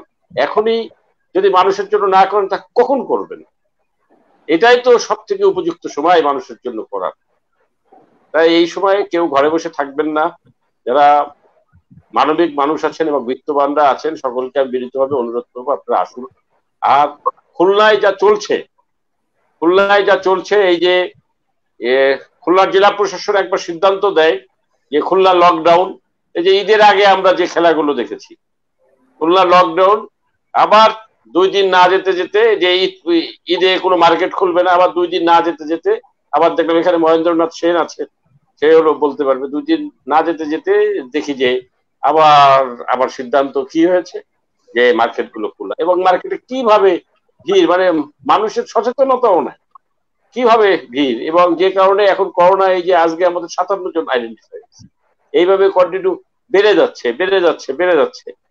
এগুলো কিন্তু ওই ঈদের সময় যারা ঢাকার থেকে এসেছে বা বাইরের থেকে এসেছে এবং এই যে মার্কেটে গাদাগাদি, এর থেকেই কিন্তু আমাদের এই যে প্রভাবটা আমাদের করোনায় বেড়ে গেছে। খুলনায় কিন্তু অনেক ছিল, ভালো ছিল, এবং এখন আমরা রেড সিগন্যালে আছি। তা এই যে প্রশাসনিক যে আমলাতান্ত্রিক যে সমস্যাগুলো, এরা একবার সিদ্ধান্ত নেয় এবং কেন কঠোর থাকতে পারে। ওনারা বলছেন যে ব্যবসায়ীদের চাপে ওনাদের লকডাউন করতে হয়েছে, মার্কেট গুলো ওপেন করতে হয়েছে। তাহলে ব্যবসায়ীদের কথায় ওনারা মার্কেট করে দিল, আর হলো মানুষকে এই যে করোনায় আক্রান্ত করে দিল। তা এসব গুলো আসলে আমাদের বিবেচনা করার দরকার। প্রশাসনকে আমি বিনীতভাবে অনুরোধ করব যে আসলে শেখ হাসিনাকে ডুবাবেন না। দিন রাত যে মানুষটা পরিশ্রম করে এদেশের মানুষকে বাঁচাতে চাচ্ছে, সেই মানুষটাকে আর ডুবাবেন না আপনাদের এই সমস্ত মাথামোটা কর্মকাণ্ড দিয়ে। এর জন্য সকলকে বলবো যে প্রশাসন এবং রাজনৈতিক যে সমস্ত নেতাকর্মীরা আছে সকলকে বলবো যে দেশের যে সরকার, আপনারা সরকারকে অনুকরণ করে আপনারা পথ চলছেন, সেই সরকারের ভাবমূর্তি উজ্জ্বল করবার জন্য ভালো কাজগুলো করুন, সঠিক কাজগুলো করুন, যে কাজগুলো মানুষের উপকারে আসে। মানুষকে ক্ষতিগ্রস্ত করে, ক্ষতিগ্রস্ত করে, দেশকে ক্ষতিগ্রস্ত করে, এই সমস্ত কাজ থেকে সকলে বিরত থাকুন। ধন্যবাদ জাহাঙ্গীর আলম ভাই। আমরা একই প্রশ্ন নিয়ে আসলে মহেন্দ্রনাথ সেনের কাছ থেকে সংক্ষেপে আমরা অনুষ্ঠানের শেষ পর্যায়ে চলে এসেছি। সংক্ষেপে আসলে জানতে চাই, মহেন্দ্রনাথ সেন, আপনি মাঠ পর্যায়ে কাজ করেছেন, মানুষের ভালোবাসা পেয়েছেন, তো যে সকল অভাগা রাজনীতিবিদেরা আসলে জনগণের এই ভালোবাসা থেকে বঞ্চিত হয়েছে, তো তাদের উদ্দেশ্যে আসলে আপনার কোনো বার্তা আছে কিনা? আমি একটি কথা যেটা বলতে চাই, আমি কিন্তু খুব আতঙ্কিত। মহানগরীতে কিন্তু একের পর এক করোনার সংখ্যা, আক্রান্তের সংখ্যা কিন্তু বাড়ছে। ফলে এই সংকট থেকে আমরা নগরবাসী কিভাবে বাঁচবো বুঝতে পারছি না।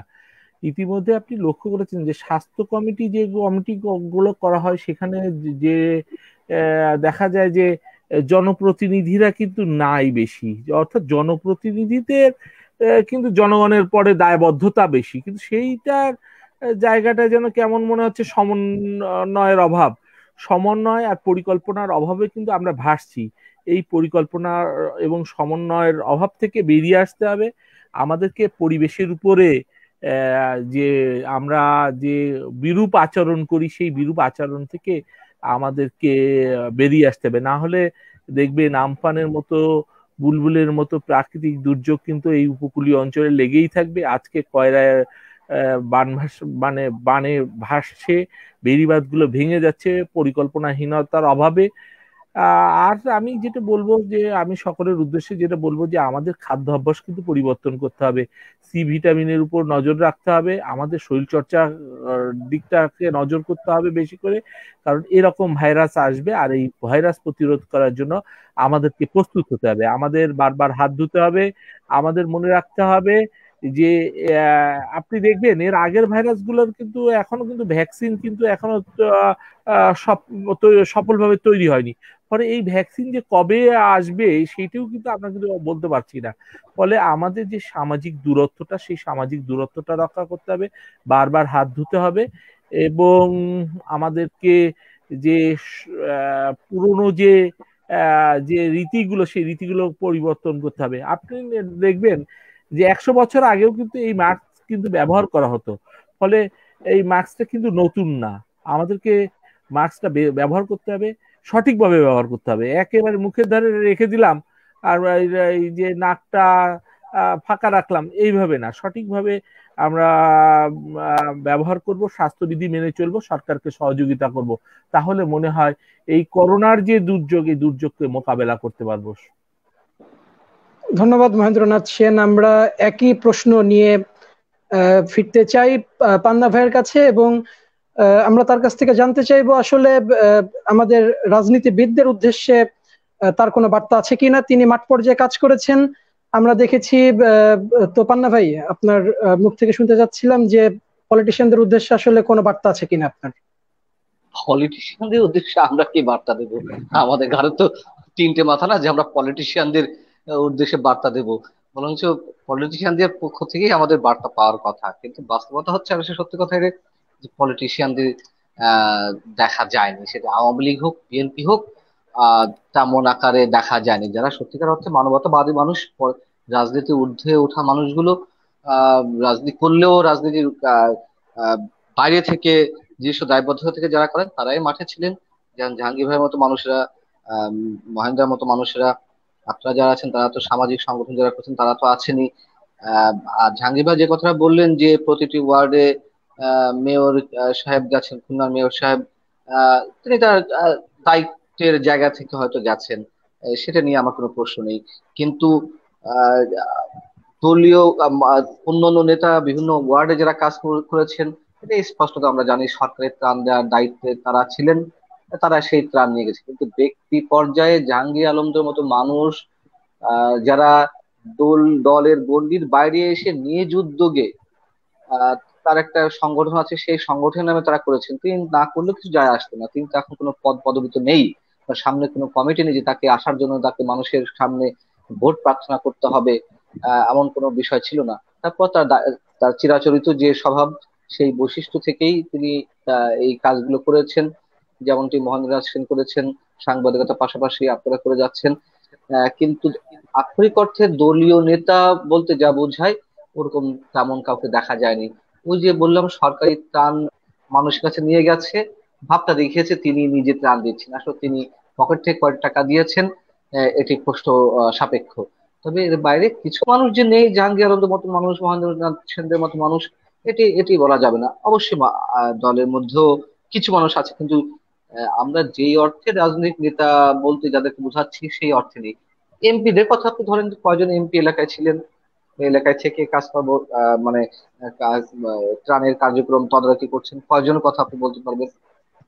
খুব বেশি নেই আসলে। আর যেটা সর্বশেষ বলবো যে অনেকে আমরা শুরু থেকে বলছিলাম করোনা আমাদেরকে অনেক কিছু শিখিয়েছে, আমাদেরকে এ হতে শিখিয়েছে, সে হতে শিখিয়েছে, আমাদেরকে মানবিক হতে শিখিয়েছে। এগুলো বাজে কথা, এগুলো ওই সাহিত্য পাঠের কথা। করোনা আসলে কিছুই কিছুই শেখায়নি। করোনা চোখে আঙুল দিয়ে অনেক কিছু দেখিয়েছে, কিন্তু করোনা আসলে আমরা কিছু শেখায়। জি জাহাঙ্গীর ভাই। আমরা কিছু শিখি না। হ্যাঁ, সেটাই, শিখতে তো হবে, শেখার চেষ্টা করি, করতে তো হবেই, কিন্তু আমরা শিখি না। সেটাই, যে আমরা কিছু শিখি না। ইতিহাসের শিক্ষা এই যে ইতিহাস থেকে মানুষ শিক্ষা গ্রহণ করে না, তখন করোনার কাছ থেকেও আমরা কিছু শিখতে পারিনি, বা আহ, কোনো কিছুর কাছ থেকে আমরা কিছু শিখি না। করোনা শেখানোর চেষ্টা করেছিল, মানবিক হওয়ার কথা বলছিল অনেকে শুরু থেকে, যে করোনা মানুষকে মানবিক হতে মানবিক হতে শিখিয়েছে। এটা পুরো ফালতু কথা। বরঞ্চ করোনা মানুষকে চোর হতে শিখিয়েছে, করোনা মানুষকে আরো হিংস্র হতে শিখিয়েছে, করোনা মানুষকে আত্মকেন্দ্রিক হতে শিখিয়েছে। আপনি যদি বলেন যে এটা আর আগে কি মানুষ আত্মকেন্দ্রিক ছিল না, চোর ছিল না, ছিল। সেটা এখন আরো চোখের সামনে এসে বুঝিয়ে দিয়েছে কতখানি আত্মকেন্দ্রিক। মা মারা যাচ্ছে, ছেলে মাকে রাস্তার পাশে ফেলে দিচ্ছে, বোন মারা যাচ্ছে, ভাই যাচ্ছে না বোনকে দেখতে। এই যে একটা সেলফ সেন্টারশিপ বা সেন্টারের জায়গা, একটা সেলফিশনেসের জায়গা, এটি আরো তীব্র আকার ধারণ করেছে। তারপরেও আমাদেরকে এটা মাথায় রেখে জাহাঙ্গীর ভাই যেটা বললেন যে আমরা কিছু শিখি না, আহ এটাই বাস্তবতা, আমরা কিছু শিখি না। তবে শিখতে আমাদেরকে হবে যদি মানবিক মানুষ হয়ে নিজের পরিচয়টি সবার কাছে সামনে তুলে ধরতে চাই। আহ, ধন্যবাদ মঞ্জুরুল আলম পান্না। আজকে একটি সুন্দর আলোচনা আসলে আমরা উপভোগ করেছি। এখানে আজকে আমাদের সাথে উপস্থিত ছিলেন মঞ্জুরুল আলম পান্না, আমাদের সাথে উপস্থিত ছিলেন শেখ মোহাম্মদ জাহাঙ্গীর আলম, আমাদের সাথে উপস্থিত ছিলেন মহেন্দ্রনাথ সেন। আমরা আসলে আশাবাদী হতে চাই। আমাদের প্রথম থেকে আমরা যেভাবে দেখছিলাম করোনাকে তুচ্ছ তাচ্ছিল্য করা হচ্ছিল, তো করোনা কিন্তু আসলে আমাদেরকে চোখে আঙ্গুল দিয়ে দেখিয়ে দিয়েছে যে তার শক্তি কতটা, এবং এই স্বাস্থ্য ব্যবস্থা সহ আমাদের প্রত্যেকটি সেক্টরে আমাদের সিস্টেমে যে গলতগুলি, প্রত্যেকটি গলতকেই কিন্তু করোনা প্রশ্নবিদ্ধ করে দিয়েছে। এবং আমরা যদি এই ভুল থেকেও এই মুহূর্তে শিক্ষা গ্রহণ না করতে পারি, তাহলে আসলে আমাদের এর থেকে পরিত্রাণের আর কোনো উপায় আছে বলে আমি মনে করি না। আর একটি কথাই বলতে চাই, আসলে সরকার ভুল করবে, সরকারের ভুলকে ধরিয়ে দিতে হবে। এতে করে যদি সরকার দলীয় মানুষজন অসন্তুষ্ট হয়, সেটি আসলে কোনো কল্যাণ বয়ে আনবে না। আমাদের প্রত্যেককে সমালোচনা সহ্য করতে হবে, নিজের ভুল থেকে শিক্ষা নিতে হবে। সরকারের পাশাপাশি আমরা যারা জনগণ রয়েছে আমাদেরকেও স্বাস্থ্যবিধি মেনে চলতে হবে। একটি সুন্দর স্বাস্থ্য ব্যবস্থার প্রত্যাশায় আজকে আমাদের এই আলোচনাটি আমরা এখানে সমাপ্ত করছি। আপনারা সবাই